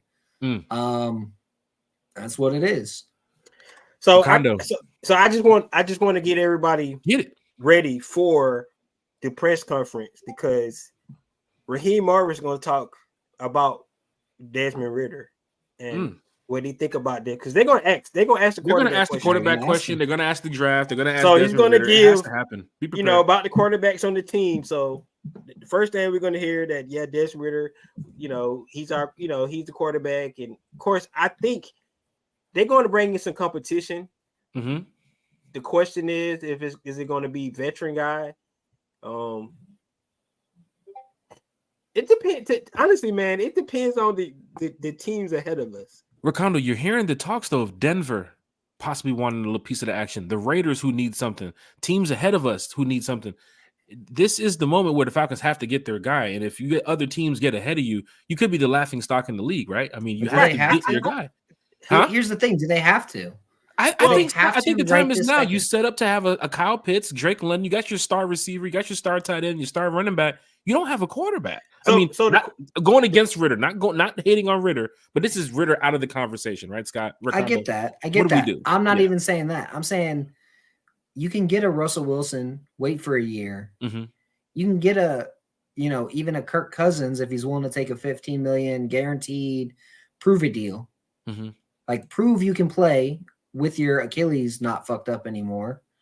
Prove you can play at 36 years old. Mm-hmm. And then we might give you a big deal, and just having a guy like him in the room could be huge for the development of any young quarterback you bring in. Mm-hmm. So there's a lot of guys available. And going over that too, Ricardo, mention about Justin Fields. Why do you think he's not worth the first? Because fans here in the chat are like, you have to give up a first for Fields. No, he's not worth the first. Because you just talked about his record. I mean, he hasn't shown, first round caliber player. He hasn't. I mean, that's just honest. I mean, that's just being honest about it. You have to get your value. The Falcons would be dumb to give a first up for him. I'm just I'll jump in on that as well, real quick. He's not worth the first because he hasn't shown a passing proficiency to be worth the first just yet. He's not worth the first, man. Yeah. I mean, honestly, a second kind of high, but I'll give up a second just because he's 25, he's young. Mm-hmm. I still think he can be developed into a good solid quarterback if he put in the right system. I think sometimes these quarterbacks you try to put him in certain. His system is more of RPO style, being able to institute him into the run game, like they do Lamar. That's where he's best suited at, man, because he's dynamic as a runner. But when it comes to quarterback for the Falcons, and this sometimes where franchises they screw themselves. If you're not sold on the guy, like if he's not your guy, don't just go get a guy because you think you need a quarterback. That's what happened to Carolina last year. They wasn't sold on fucking CJ Stroud like they said they was, and they fucking burned them. That's where it was. Go ahead. Yeah. I think that's the biggest thing, because that's why I'm saying is go to number one, because you have no doubt that you're getting the guy that you want. If you're saying if I'm moving up number one, I can pick the guy that I know that's going to be my franchise guy, right? But if you're waiting till number 3 or number 8 or in the second round, I think you're just selling for a guy because he failed to you. You see what I'm saying? I mean, we're not in the draft room. They might say, yeah, he failed to us because that's the guy we really wanted. That's what they always say. But don't just get a guy because you think you need a quarterback. I mean, I would rather for them, and can't believe I'm saying this. I feel like I'm sitting in church. Desmond Ritter again, and then picking the wrong guy. I feel like I'm sitting in the choir because you're preaching to me, Scott. And I'm like, I agree with you. Yeah. If your guy in the draft is not better than the guy you already have, and you're not convinced on him anyway, yeah. Don't pick. So the reports are coming out that even Dallas Turner is still going 8 to the Falcons. Why would they say Dallas Turner? That means you had to have got your guy in free agency. Am I right? I hope. That's a great scenario. How do we feel on Dallas Turner? We haven't even mentioned him. I'm telling you right now, the big rumor right now is that Fields will be the Atlanta Falcons quarterback next year. Yes, that is the big thought. And then you still have 8 too, because you're not giving up a first round. You're going to give up a second. They're expecting the Falcons Dallas Turner is your 8th pick. So here's the thing: they're expecting Ridley to re-sign. That's a great scenario. They're expecting Ridley to re-sign in Jacksonville. Use that second pick to give up the extra second round pick. Talk about it, Scott. Let's go. They would trade their original second round pick, which is 6 or 7 spots higher. Even the dog likes it. I know. I'm sorry about the dogs. My wife is coming home. Dog's a Falcon fan. But as soon as you said Justin Fields, the dog got hyped. Dog was like, yeah, fuck you, Justin. Your original pick, which is like 43. Trade that, then you also trade a 3rd rounder in 25. Like this? So that's for Chicago, or that's the Chicago for number 1, right? Kerry Chicago asked, comes Atlanta out and sends number says, 8, 43, who's our 2025 guy? first round pick, 2026 third round, and AJ Terrell. Are we giving up Terrell for Fields though? Are No, players involved in this? The no, Bears are good to this is- rob now. The No, Bears this are is- good to this rob is- somebody. This is not for Fields. Okay. This trade is for Caleb Williams. For Caleb Williams. For I Caleb make Williams. that trade for Caleb Williams every single day of the week, twice on Sundays. Shit. And I even say, hey, you guys sure you don't want our second rounder in 26 as opposed to our third rounder? Shit. We'll do 2 2s, 2 1s, and Terrell. So Not it's a a problem. buffet. This a Well, buffet you got when to they sit think. down. You got to think with this, the way this staff is structured. You got Raheem Morris, a former safety, Jimmy Lake, a former safety. Think you probably are going to bring back Steven Jackson. You got Marquise Williams, who likes his cornerbacks as his gunners. You're going to find some good corners. You got Clark Phillips. You got Alford. You can bring back Okuda to be Probably your gonna number cut 1. Hughes, save the $3 million. Yep. Probably cut Hughes, save another 3.5 right there. Draft a guy. I mean, that bring Okuda back, and The then you only make reason that why- trade, and in the 4th or 5th, you take Mhm. that corner that's going to be your 4th corner this year, because Alford can play number 2 corner, Mhm. Phillips can play number 2 corner. Mhm. One of those two is going to play your nickel, so you get Okuda to be your 1. Yeah, I guess Wakanda. the only reason why I would like that trade, because you got to pay AJ to this year. You got to give him a contract. So I guess that would be it. But I mean, I'd rather just give up draft picks than give up players. Give up an extra first in 26, Yeah, just and then give like an extra first maybe. Then like give a up- 2 and 27. Just be like, listen, we'll give up 3 firsts, 2 seconds, call it a day, be done with it, get your franchise guy. If you've built your roster out to a certain point, I'm cool with that, especially if Jacksonville re-signs Ridley and you're guaranteed to have 2 second-round picks anyway. I might even say, listen, instead of that second-round pick all the way in the future, and instead of a first-round pick, we'll give you a 2. We'll give you 2 2s this year, a 1 this year, and then 2 more 1s, and then call it. If I'm Chicago and I'm like, I can have 2 1s back to back. I can have 2 2s. I can have 2 1s the next year, 2 1s the year after that. I'm thinking real hard about that trade. But Talk see, about this, Wakanda, this as you the get ready to thing. give your comment. Throw in the Ritter comment too right here too as well. Yeah, Go ahead. but think about this. Like, you only moving up 7 spots. How much you like? Somebody need to put that in the trade calculator, because The Bears think robbed it's- Carolina. What do you it's think they're not- going to want for that one? It's not you're only moving up 7 spots. It's the For you're the trading quarterback. for your franchise. Yeah, Yeah. for the quarterback. So And they if say you we're were- the franchise quarterback. If you were cheap, trading then up for Marvin Harrison Jr., that pick is going to be way cheaper, right? yeah, If we have it's a the quarterback. we're Quarterback. going to look to at the it target. like, we can trade up for like 2 1s and a 2 and be good. So can we agree that Chicago, Washington, and New England, they see that 404, that 678 calling on draft day? It's tax season. Absolutely. Oh, hey. So Falcon fans, you hear that? If you want to And- get up and be aggressive, which you might have to go get your guy. If I'm in New England seeing who the fuck's calling from Atlanta? Oh, that's fucking See, Well, but see- that's not You got- even how trades work on draft day. Because on draft day, you've already worked out your trades before draft day. You've already called all the GMs ahead of you. You just If waiting you're for the time planning on on the clock. trading up, Mhm. and you've already worked out a basic framework of a deal, Mhm. and you know what you're doing. You Mhm. know, you already kind of know, like, all right, well, Chicago's sticking with Fields, and they're trading me this for X, Y, and Z. But New England went out and signed Cousins, and we could trade up to 3 for 2 1s and a 2, and it's not going to be as bad. And that 2 is not until 2026. Yeah. I might be like, listen, I like Jaden Daniels A lot. just as much as I like Caleb Williams. Yeah. Mhm. Mhm. Or I like Drake May just Mhm. as much as I like Caleb Williams. And New England just signed Cousins, Mhm. and they're willing to do this deal with me. And they Mhm. want to take Spencer Rattler or Michael Penix in a later round and train Later him round. up Mhm. behind Cousins for a year or 2. Mhm. What do I do then? I'd make that trade, and I'd take, okay, well, shoot, Washington went with Jaden Daniels. Yeah. And number 1 went Caleb Williams. So And Drake Fields Mason- got traded to Pittsburgh. Mhm. So what am I doing right now? I'm gonna trade up. I'm gonna get Drake May, Yeah. who might be the best He's fit nice. for this scheme. He's nice.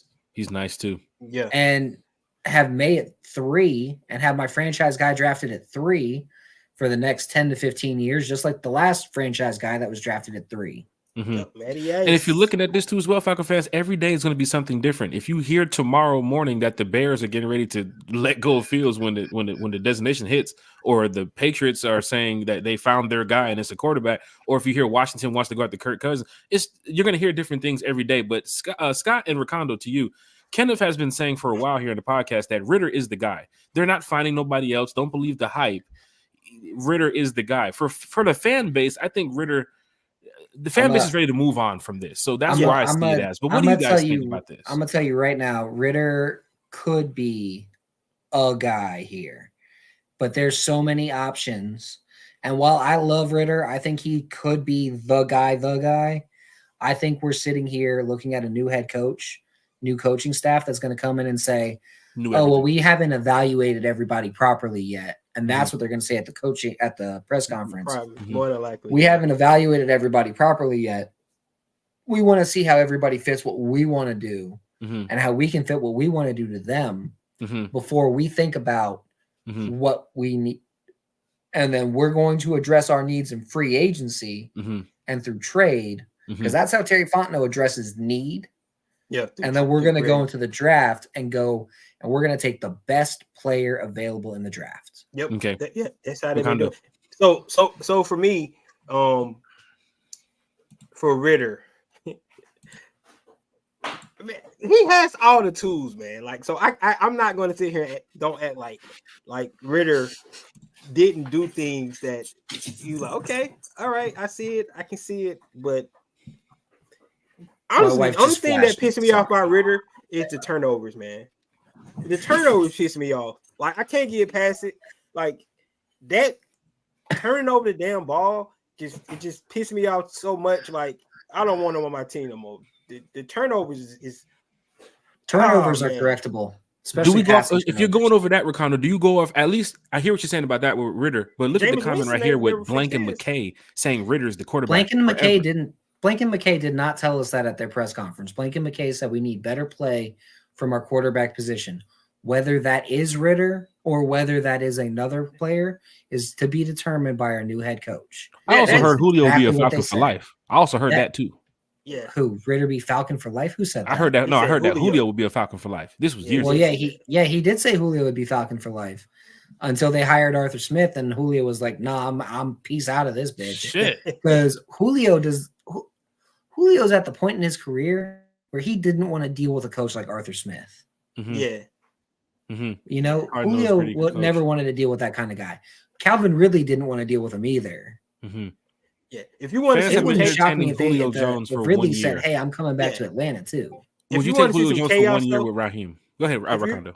If you really want to see some chaos, is nobody make no moves until draft day. Shit. Now then, that's chaos. All the stuff we talking about, that'd be crazy, because it'd be a hectic draft day, man. That day one to be ridiculous. If everybody would be like 2011.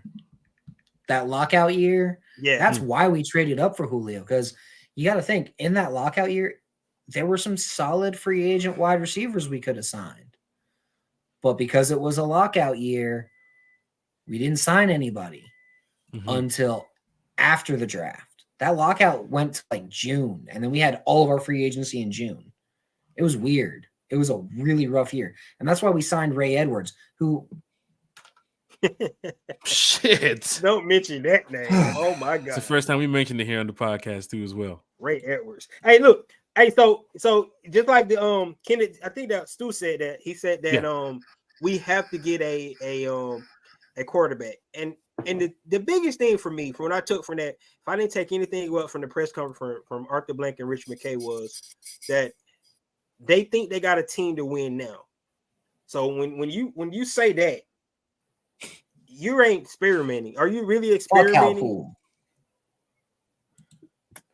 He said, "What? Fuck Matt Ryan." He said,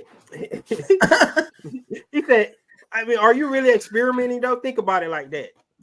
So, I mean, if they expect to win now, you could see one of these veteran quarterbacks come in, and then you draft a Michael Penix in the second round or something like that.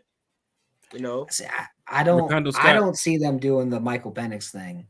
yeah, Mhm. I just don't. I don't. I think they're going to either trade up and get that franchise guy, or they're going to trade for Fields. I think those are their two options that they're really looking at. Mhm. And then, as far as a veteran to I sign for hope a so. backup, Mhm. you're either looking at Russell Wilson or Sam Darnold as a backup. Sam Darnold's been a backup in San Francisco. He looked really solid there. San Francisco scheme's very similar to St. Louis's. It would not shock me to see him come here as a backup on a similar contract to what he signed for San Francisco, 1 year, 4.5, 1 year, 5, something like that, and test the market and see what he looks like. And maybe he starts a couple games here because he doesn't have the Brock Purdy situation here. Mhm. He might have a shot at starting here. So you give him those same escalators that Baker Mayfield got with Tampa, and where Baker made $14 million this year because he balled out. Maybe he comes here and balls out. And okay, well, yeah, Sam Darnold went and balled out, and he finally looked like the guy that went 3 overall. I mean, some guys need some time. Again, Kirk Cousins, same kind of guy. And before you say Sam Darnold is the same kind of quarterback we had with Matt Ryan, man, Sam Darnold ran a 4.5. He's not slow. He can run. He's got some wheels. Mhm. He's not a runner like Daniel Jones. He actually uses his eyes to pass, but he's not some slow guy who's just trash. The cool thing about this here, Falcon fans, of having this podcast with Ricondo and Dirty Fanatics United and Scott, is because as Falcon fans, there are different scenarios you can look at. And sometimes you are in the group chats and you're in the text groups and you're on Twitter and you're in the Discords and people are talking Falcons football. But when it comes to the podcast, you can sit back, you can chat it up with your friends and your Falcons family, and you can really talk Falcons football. So having this conversation tonight has been great because Ricondo's going to go back now and wait for the next bit of news surrounding the Falcons that can, put some content out for his channel. If he hears tomorrow that the Falcons are targeting a big name pass rusher, I'm thinking Ricondo's looking at it like, who the fuck is this pass rusher? Yeah. So for Falcon fans, we want to be excited about not only the upcoming season, but we have to be excited about the moves and the changes that's going to happen because there's going to be some guys out the door. We know that. There's going to be some new guys coming into the building. We know that. The strength of schedule, we haven't even talked about the schedule tonight. First of all, there's a lot of comments in the chat too as well. We couldn't get to everybody, so we do love and appreciate everybody for showing up tonight. But I have to ask a question that's off of the itinerary, Ricondo and Scott. Hostile environment for Terry was very big since he's been here, and the Falcons attendance coming off of the swag surfing and the 50 years of hip hop and all these things that they do for the team and for the fan base. It is big in the stands, but this year they got some teams coming in the building. They don't want to hear none of that shit. They came here to play football. You got the Cowboys fans coming in the building. You got Steeler fans coming in the building. The 12s coming from Seattle has been pretty deep coming over here in the building. So, and then your Super Bowl champs, the Kansas City Chiefs from last year, possibly of this year too, that's going to be coming in the building. So the hostile environment might be a little bit crazy for season ticket holders and fans. But Ricondo and Scott, I mean, you have to win to maintain the hostile environment. But they are bringing in some teams next year that is going to, probably take over majority of the stadium. I mean, we're looking at that. So talk about this hostile environment with these teams for next strength and schedule, Scott. Well, so you guys know I am a season ticket holder, so I already know the Steelers, the Cowboys, they're gonna drown us out. They Giants do as well. Yeah, they do it every year, man. Like it's ridiculous. But you got to create it. You have to create that kind of. You win. You got to win, man. But you want to be the team where you fear. You see the Saints fan. You see the Saints. Yeah. Charlie Quest, what the fuck you doing here? Charlie Quest, what you doing in here? Aints, Satans. That's one of my followers there. Bagheads. He always trying to troll me. So what's Big up, shout out Charlie Quest? man. What's up, Charlie Quest? But I mean, you got to be able to start to create the culture where people don't want to come to your house to play you. And we ain't got the reputation yet. We just don't. I mean, people want to play here. We started to change it the last 2 seasons a little bit. We won a lot of people want to play here. Yeah, but big money coming in, Scott. What you looking at when you're looking at this hostile environment? I mean, yeah, you got Cowboys, you got Cowboys, you got Seahawks, you got Steelers, Kansas City, and you got Chiefs. Those 4 teams, they're gonna travel well. The Giants coming too? Giants come here too as well. Yep. Giants are a joke. I'm going to that game with a couple Giants friends of mine. We go to Philly. That's going to be a hostile environment. That's a real hostile environment. Man, you just call it. I forgot. You got we go to Philly. We go to Washington. We go to Minnesota, which is hostile. We go to Vegas. I've been to Minnesota. We go to Vegas. Carolina. We go to Tampa. The most hostile environment the Falcons see is the Saints every year. Mm-hmm. If they can handle the Saints, they can handle anywhere. They better remember that crap Jameis Winston did too. And that crap that Jameis Winston pulled, they just need to treat every team like they're the Saints this year. Yeah. And just grind. Again, this is one of those things. Even if you don't win, don't lose big. Mm-hmm. If you lose by a field goal at the end, whatever, you fought. Mm-hmm. Fight, climb, dig, grime, like whatever you got to do. One thing I like about Raheem Morris from his last stint as interim head coach with a roster that wasn't even as good as what we have now, outside of quarterback and wide receiver, that was the only strength of that roster. Now it's a flipped roster, basically. Mm-hmm. So in 2020, he may have gone 4-7, right? Yeah. Those 7 losses were by 1 score. Yeah, he almost beat those 4 wins were by 1 to 2 scores. Yeah, we almost beat the Chiefs that season. I mean, we had a much better team than people realize. This is a way better team than those. I think I'm gonna call it now. As long as this team can get a quarterback that the coaching staff believes in, whether we like him or not means absolute dick. If the coaching staff likes him, I trust Zach Robinson. I trust Raheem Morris. Right now, I trust them because they've done nothing to show me otherwise. I trust those two that they will right the ship and we will have a winning record in 2024. Ricardo, we get ready to wrap up this show here. This is just a quick observation of what you see because there's still some players that got to leave the building and, coaching staff that still got to be finished set up. But just your thoughts on the upcoming season. How are you feeling as a Falcon fan so far? Well, to me, he just said it's all about the quarterback for me. To me, that's going to really determine how good I feel, to be honest with you. I mean, even if Desmond Ridder is a guy, they need to bring some competition in. So whoever the quarterback is, I do believe the coaching is going to be better, especially on the offense side of the ball, because we have the talent.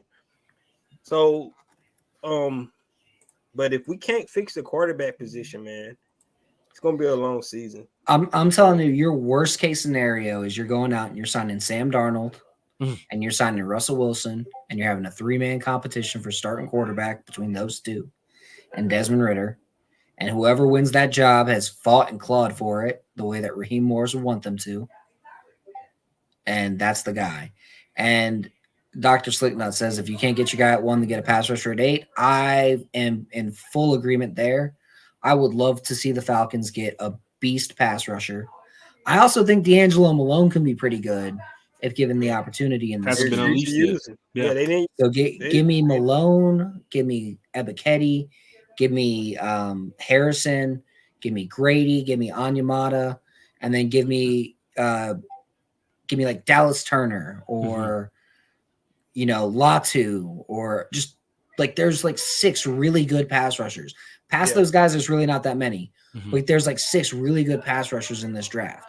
Hell, draft Darius Robinson in like the 3rd round. That kid's gonna be fucking good. 6'5", 297, built like a 3 technique. I'm telling you, if you want that next Calais Campbell, it's Darius Robinson. Falcon fans, hit that like, hit that share, hit that subscribe button. This has been great talking Falcons football with Chase and Phillip, Ricardo, Scott.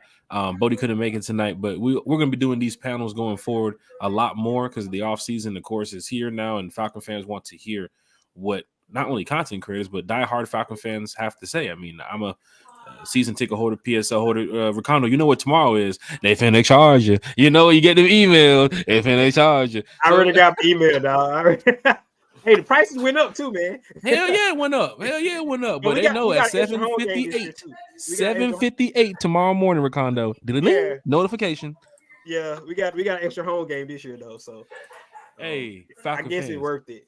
I guess it's This worth is it, great. but Going over a quick conversation here with Scott. I mean, we was in London, Scott, at the Falcons Jags game. We went to the Falcons party where they had at the Admiral. That was and awesome. having a couple drinks, enjoying the good times there, meeting with fans from Germany and different countries and all over the world about, representing the Falcons. And then we stepped outside and had a quick conversation on YouTube about the So, Atlanta Falcons. That's the Brian Finneran picture. when you went up there to get the autograph. Yeah, when I went up there to get the autograph, there's a Brian Finneran picture up on the wall above the Stephen Nicholas and other pictures. You still be doing the trips, man? Because I know last year you guys were doing the trips. Yeah. So for those that's here in the chat, I do want to know. Me and my friend Thomas Scott, we started a group called the Rise Up Tour 5 years ago, and we're taking it to the whole new level right now. But right now we have over 1,400 Denver is members. going to be fun In our group. We're going to Vegas this year. We're going to, of course, all the division games, Denver.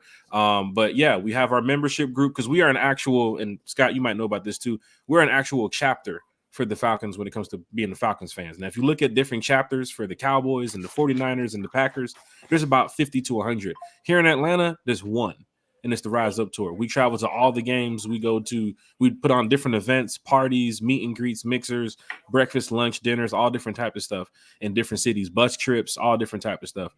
But big shout out to everybody from the Rise Up Tour because we do travel to all these games. So Ricardo, I see people in the chat talking about Vegas. Vegas is going to be a big game this year. Denver is a big game this year. New Orleans is always our biggest game. Man. Every party we throw in New Orleans always takes over to fucking the max capacity level. If Vegas is that first game of the year, that's my birthday weekend. Yeah. We going to Vegas. Yeah. All right. Like we're going to Vegas. We're gonna celebrate my birthday. You think Vegas be the first game of the season? No. I think Considering the Falcons game. were bad and Vegas was bad, I could easily see that being the first game of the year for the Falcons in one of those 1 o'clock, 4 o'clock spots. Like any primetime games this year for us? I mean, we do have the Steelers. If we get number one draft pick, yes, we're gonna have a couple. We get the number one pick. Oh, we're gonna have like 5. You play 4 teams that is known to have primetime games all the time. You play Kansas City, you play Dallas. We get that number one pick. We're gonna, especially if it's Caleb Williams, and we go against Kansas City at home. That's a Sunday night game. Oh yeah, Dallas at home. Dallas at home, especially if it's late in the year, that could be a game that's flexed. Our Thursday, we're gonna have a Thursday night game against the Saints, guarantee it. Because we haven't had a Thursday night game in like 2 years. We're going to have one next year for sure. And we're probably going to have, if I had to guess, we might have 2 Thursday night games next year. Because we haven't had. Uncle Steve hit it on the nail, man. Like Uncle Steve in the chat here with a comment. Yeah, but you hit it. But you are talking about mid-level and over-the-hill quarterbacks competing to start. Haven't we seen this in 22, 23? May as well let Ritter start with that logic. We're going over different scenarios here too as well, Uncle Steve. So I mean, I agree with him. Like I said, I'm not saying don't try and stick with Ritter. I'm saying if you miss out, which is very possible, I mean, shit happens. Yeah.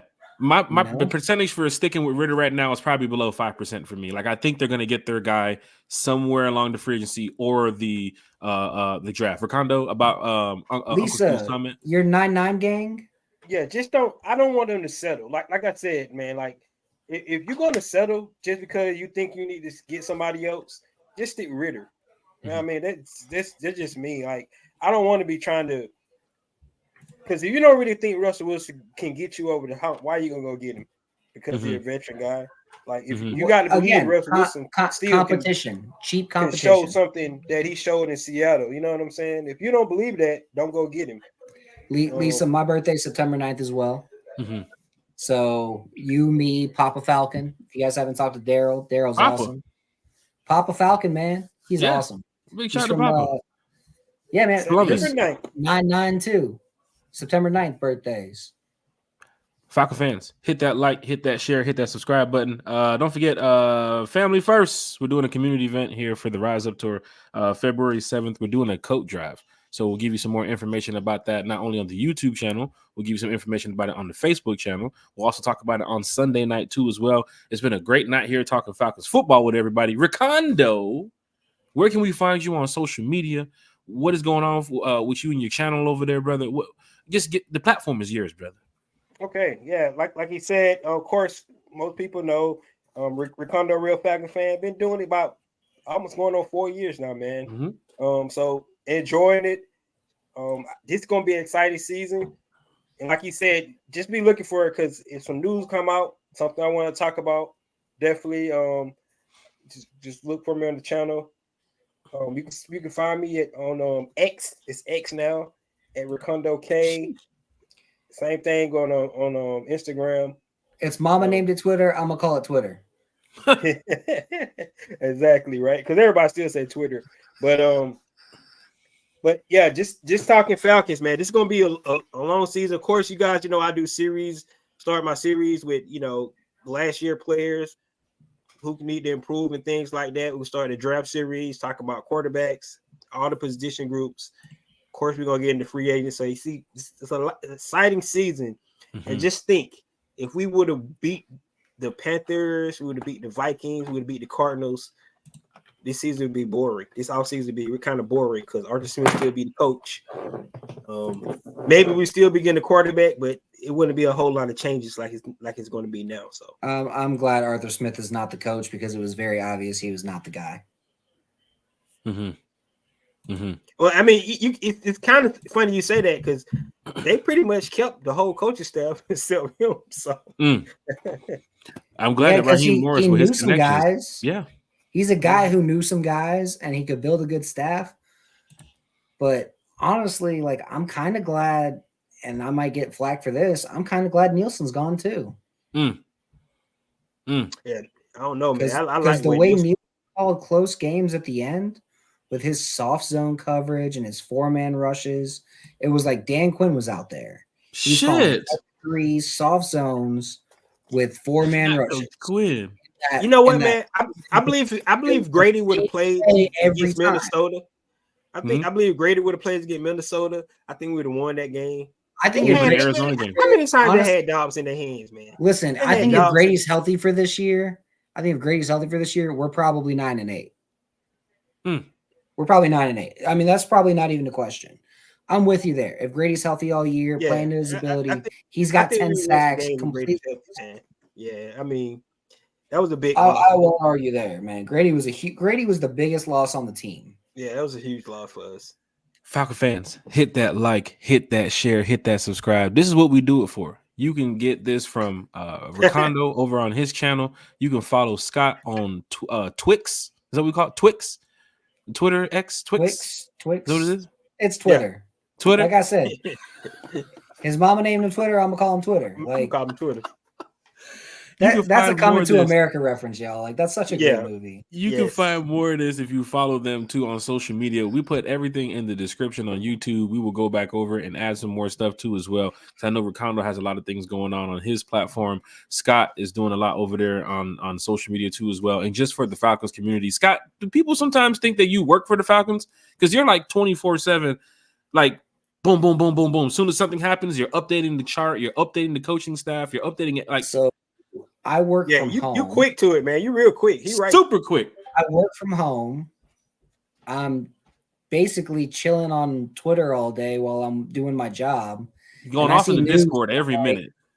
I see news pop up and I'm like, oh, all right, I'll just do this. I'm not in a call for work. I got a minute where I can just like I work the kind of job where I'm really good at it, but I also don't have to like be on the phone 24/7 and like be working every single minute. Like I'm very good at it to the point where I can take a 5-minute break every hour and check Twitter and do that kind of stuff. So I do that. And I just take my break when I notice something happens. I'm like, all right, well, cool. I'll just wait an hour or so and I grind out for an hour and then I look up and I'm like, oh, something else happened. Like that's all it is. I'm just quick. I just pay attention. I do my job. I do the Twitter stuff too. I do that more because I'm a visual guy and I do so much stuff in Excel just for work that like I've already got Excel open. Yeah. Might as well go ahead and might as well go away. Yeah. Add a sheet and put my Falcons depth chart in there, add a sheet and have my Falcons coaching staff in there. And I'm like, wait, I find this interesting. Maybe someone else will. Yeah. It's not like I don't put stuff on there because I'm like, oh, other people are going to find this interesting. I'm like, I find this interesting, so I'm going to post it. And if y'all don't find it interesting, well, it's not hurting you. So tough shit. Like, like I find it interesting that our defensive line coach played quarterback in college. Like, that's pretty fucking cool. And that is cool. He coached the offensive side in college, like fresh out of college. And then in the NFL, he moved over to the defensive side, and he's been killing it as defensive line coach. Because his understanding as a quarterback as to how to piss off quarterbacks, well, he would know. What's the defensive line's job? Piss off the quarterback. I mean, and stop the run, but like, you can learn how to teach guys how to stop the run. You either know how to piss off a quarterback or you don't. And Jay Rodgers knows how to piss off a quarterback. So this has been educational for many here in the chat. For those that sitting, watching, and listening, Apple Podcast, Spotify Podcast, you know where to find One Time for the Fan. Ricondo, a real Falcons fan. Scott, we can't wait till you get the podcast going. But when you do, it's going to get some crazy numbers. But for right now, you can follow him on social media. Before we get up out of here, Ricondo, any shout outs, sir? I'd just like to shout out to all the Falcon content creators, man. You guys doing your things. I love all the different opinions, all different point of views. I mean, you guys help me stay sharp too, and then all the fans as well, man. All the fans, like, people don't believe when I tell them that we do have a fan base. You know, like it's a lot of Falcon fans out there. Massive fan base. Yes. And we love our team just as much as any other team, right? And I don't care what nobody say. To be a Falcon fan, you got to love your team because they don't broke our hearts so many times. So, so just shout out to all the Falcon fans and all the other content creators, man. Keep doing y'all thing. So this is what we do. This is what we do it for. Ricondo, I appreciate everything for you, sir. We said it was going to be an hour, but went a little bit over. So I do thank you for your time, my brother. And of course, I'll catch you either at the stadium or a home game, away game, OTAs, practice somewhere, or you'll be back on this podcast before all that happens. So we do appreciate everything, Ricondo. Shut you up. Yep. And enjoyed you know, man, with me, it always goes late. Yeah, I enjoyed it, man. I really did, man. Thanks for having me tonight. Because I be honest with you, I was gonna come on live anyway, so I'm glad you invited me on to chat some Falcon stuff. So. This is great. We're definitely gonna do it again, man. So welcome back once again to the podcast, and then we'll have you back on definitely before the season starts again, brother. Appreciate it. Awesome. Appreciate it. See you guys later. Up. Scott, what up, man? It's been great, man. Chase, Phillip, we call this the panel, the front line tonight. All the information from Ricondo, his thoughts, his facts, his opinions about the team. Chase and of course Phillip. If Bodie was here, it probably would have been another hour because Bodie, we call him the professor because he really does a lot of the breakdowns with the Falcons. But for you, Scott, what shout outs do you have? Any final thoughts here for the fans in the chat? What's to look for coming up? I mean, we talked a lot about the quarterback, the coaching staff, so much going on, but the floor is yours, sir. We covered pretty much everything that I'd want to cover so far. I mean, coaching staff, let's see how that fills out. Right now, it is a really good staff, but there's still some key openings: wide receiver coach, tight end coach, linebacker, corners, safeties, edge rushers, those kinds of spots. So let's see how that fills out. Once we know the coaching staff, once we see everybody introduced, then let's work towards looking at who the best free agency fits are. That's the way I've been kind of approaching this. And while no, I do not work for the team. If the team wanted me to work for them tomorrow, I would gladly do so. Same for me too. I'm a diehard Atlanta Falcon fan, and I'm even thinking about it like, do I want to get a media pass for a training camp, or do I want to be a fan? Like, nah, I want to be a fan. Let me just chill on the other side of the ropes. Big shout out to everybody who does cover the Falcons. You know, we talked to Myles Garrett. We saw Justin Felder from Fox 5 in London too as well. A lot of people we do speak to, like not only just social media, but maybe private chat, Discord. However, there are a lot of diehard Falcon fans out here, and that's when it comes to the traveling that we do with the Rise Up Tour and putting on these parties and events. Like you should see what we do on the road when we go out of town. Just going off of London, the Falcons threw their party at Admiral Square in London, and it was from 4 to 7. And after that, Falcon fans didn't know what to do or where to go. But our group, the Rise Up Tour, we threw a party, a Georgia watch party that started at 8 because Georgia Auburn was going to be at 3:30. So it was going to be 5:30 over there, 8:30. So when we found the location Friday and we posted it in our group, to walk in the building somewhere in London off of Waterloo exit. I don't even know where the fuck Waterloo is. To see 300 Falcons / Georgia fans watching the Falcon game, rise up tour members, Falcon. It was just crazy to see that we have a really big fan base. When we go to New Orleans, we always pack out every club, every event that we always do. This year we have a Vegas. Massive fan base. Massive. You should see this in Arizona last year. It was crazy. I was like, where you from? Idaho? Where you from? Wait. New Mexico? Wait, what? The Vic era gave us a lot of fans. Yeah. The Matt Ryan era, where we actually won games, gave us even more fans. And you remember the social media jump from when we went to the Super Bowl? It was like 400,000, 2 million. Like, wait a minute, where the fuck we got all these followers from social media? And it was a lot of people that did that because they were like, you know what, they're kind of a fun team, and they hate the pay. They're kind of like that gritty kind of fun team that really, we want to watch. Mm-hmm. We don't want to see them lose, because they're not Tom Brady's Patriots, but they're Matt Ryan, and he does things the right way, and Julio Jones, and he does things the right way, and Devontae Freeman, he's kind of a fun story, 4th round pick, and their defense, it's a bunch of young, just fun, gritty guys who fast as hell. Like that was probably the most fun I've ever had as a Falcons fan up until the second half of that game. I was there in Houston, Scott, and it was the quickest 12-hour ride back to Atlanta I've ever had. I probably did a 12-hour drive in like 40 minutes. I was doing like at least 160 miles per hour going back to Atlanta after that game. I didn't go to the hotel, had the bags in the car, said, fuck this. There's no reason for me to stay in Houston. But then again, I still want to see the team win. It's been years now. It's been years. I want to see this. I want to see this team win. That's all it's about. That's all it's about. It's about winning from Kenny. I feel like after having to deal with that bullshit, we're owed one. I like that. That does sound about right. Slim Sam Little, Stewie Rock, Jake Shrew's statement is in the chat. Big Low Country Sports, get better, sir. That's my boy, Big Low. Country was supposed to be on the podcast tonight talking Falcons football with us. He couldn't make it. He's not feeling well, so get well soon, Country. I'm sure you'll be on either next week's podcast or the one after, but we'll definitely have you back on. He was in my Big Money Fantasy League last year. Did he win? No. Shit. He got like 8. Tough. No, dude, that league is tough. That's a league of sharks. That's tough. Country, I thought you were going to be in there winning, man. Came in here in the chat the other day, said, Bodie, with my $40. And he was over here Debo and checking Bodie. I thought he was over here winning. Yeah, because you had to pay dues for us. Sheesh. We ain't going to get to the bowling event. We'll save that for later. But for Falcon fans here in the chat, this has been great, Scott, coming here. Lisa says shout out to Block and Dirty, too, as well. So it was great. Oh, she writes there with me. Yeah. It's good to have Lisa Shepard, too, as well on the podcast before. And we'll definitely get her on later on. Before the season starts. But Scott, this has been great talking Falcons football with you, sir. Once again, social media, where can we find you?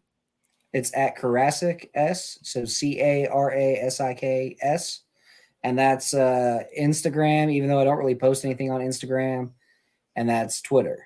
I post all the time on Twitter. I'm on Facebook, but I'm the only one with my name on Facebook. If you search it, you find me. That's cool, whatever. You can add me. I'll probably add you back. I use Facebook as kind of like a shit posting spot anyway. Sheesh. I mean, it is what it is. It's Facebook. It's where like all the old people I know go on. My boss is on my Facebook, so I try to keep it somewhat clean. Yeah. She kind of follows me on Twitter too, but I'm not as clean on Twitter. Falcon fans, hit that like. She's cool. Hit that share. Hit that subscribe. And, of course, for Scott, head on over to Twitter or any social media that he's on and hit the follow. You definitely want to hear what Scott has to say. Like you heard what Ricondo said. Scott, you're super quick on doing the breakdowns. Anything that pops up with the Falcons, you're like right there. So if you follow him on social media, he might post something before the Falcons post it. You never know. But Scott is a diehard. I go off of first report. Off the first report. That is definitely a verified report, too, as well. You don't post the hokey poke now. You ain't posting all that bullshit.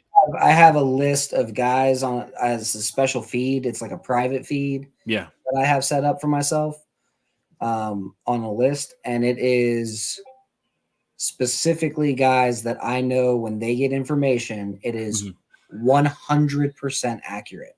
It's as much as I do not like some of the stuff D-Led says, he's on that list because whenever he gets news, He's very accurate. it's accurate. Yeah. Adam Schefter, Ian Rappaport, Tom Pelissero, Yeah. Mike Garafolo, the big national guys. I follow, it's got all the beat writers all throughout. It's got the official Falcons writers, obviously Myles Garrett, Zach Klein. Shout out Miles. The local guys, like those are guys you have to follow. Mm-hmm. But like it's ones that I verified that anytime they get info, not only is it accurate, it's if we don't hear about it from the team today, we'll hear about it from the team tomorrow, or in this case with some of these guys like Zach Robinson and Dwayne Ledford and all that, we heard about it from the team like 3 days later. Mm-hmm. But it's coaches. Coaches tend to take a couple days. Or if it's free agency, start of free agency, it's like, oh, Jesse Bates is coming to Atlanta. We knew that day one of free agency. Mm-hmm.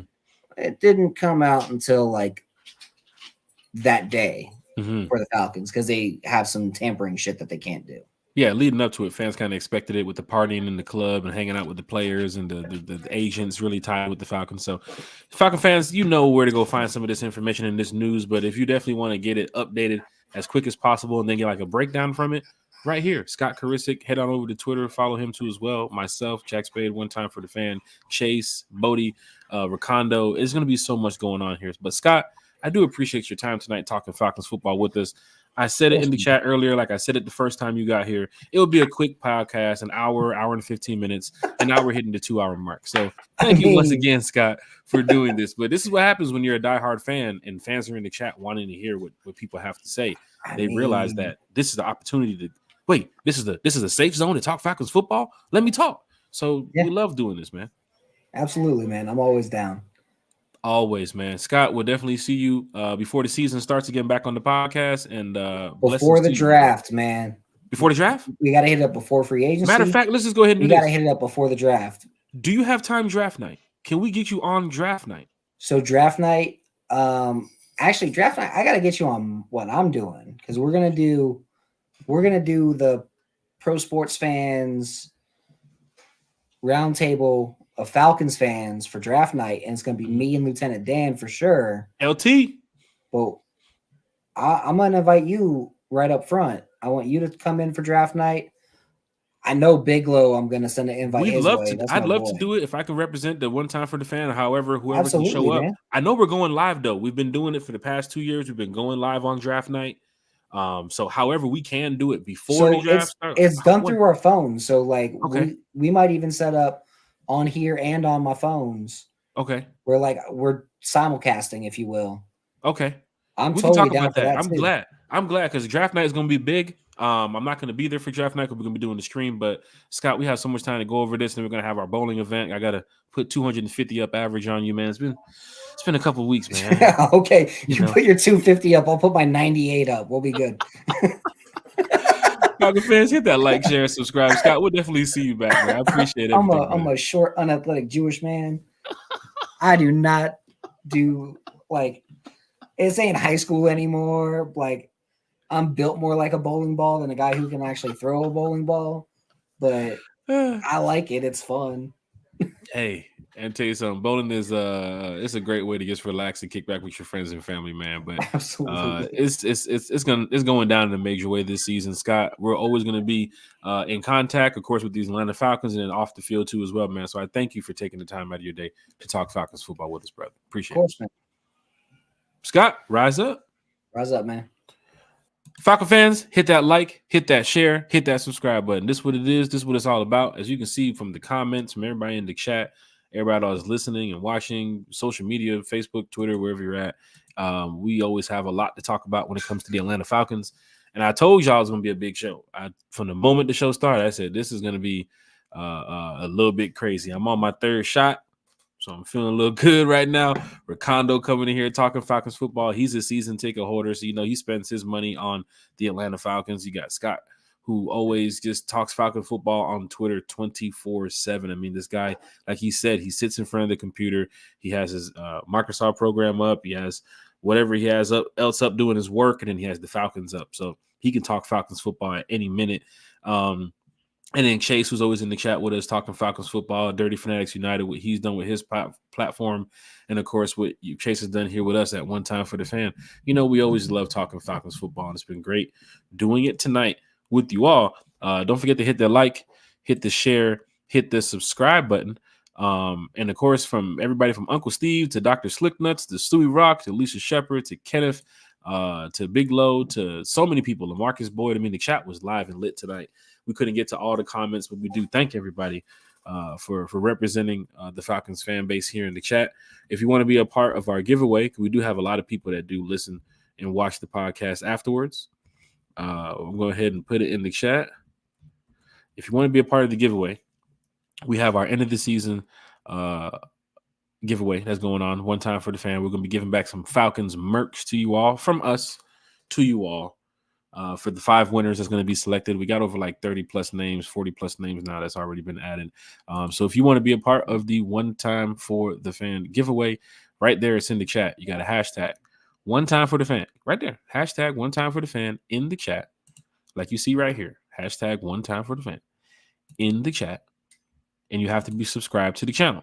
Right. Last year we gave away a signed Kyle Pitts jersey, gave away some game tickets. It was pretty cool. Some small stuff, shirts, hats, you know, stuff like that. So for those going to be in the channel watching coming up this week, we have another big show on Sunday night. Don't know if we're going to have a special guest or not, but it's going to be a big show. Trust me. And then, of course, Monday. Falcon fans, Monday is going to be live and it's going to be lit. We have another panel for you all. So if you guys enjoyed the front line tonight with Ricondo and Dirty Fanatics United and Scott Karisic, we have another panel for you all Monday night, pop-up podcast. So we got some more Falcon fans, some more people coming back here. As you can see, Diane's in the chat. She said she's going to get her some Falcons merch. But for all the Falcon fans that's here in the chat, that's listening and watching, Monday we have another panel front line with some Falcon fans who also travel. They spend their money on the Falcons. They want to talk Falcons football with One Time for the Fan. So we're going to get them in the chat here on the stream Monday. And Sunday night, we'll go ahead and announce those names. But please subscribe to the channel if you haven't subscribed, because there's something special going on Monday that involves the Atlanta Falcons. And it might involve One Time for the Fan, too.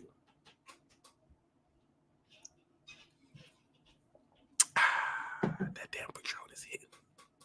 Once again, I repeat, please subscribe to the channel. You don't want to miss nothing going forward. This season is going to be big. How big? It's going to be real big. Fucking through the roof. But once again, you don't want to miss. Kenneth said, is Raheem's press conference scheduled? We know. But if you follow One Time for the Fan, Facebook, YouTube, social media, you might see a little bit more on Monday. Once again, I told y'all One Time for the Fan is out here. We outside, man. Like, we outside, man. You know what it is. Apple Podcast, Spotify. Hit that like, hit that share, hit that subscribe. You don't want to miss Sunday's show, and you don't want to miss Monday. We'll talk to y'all at another time. Rise up to everybody.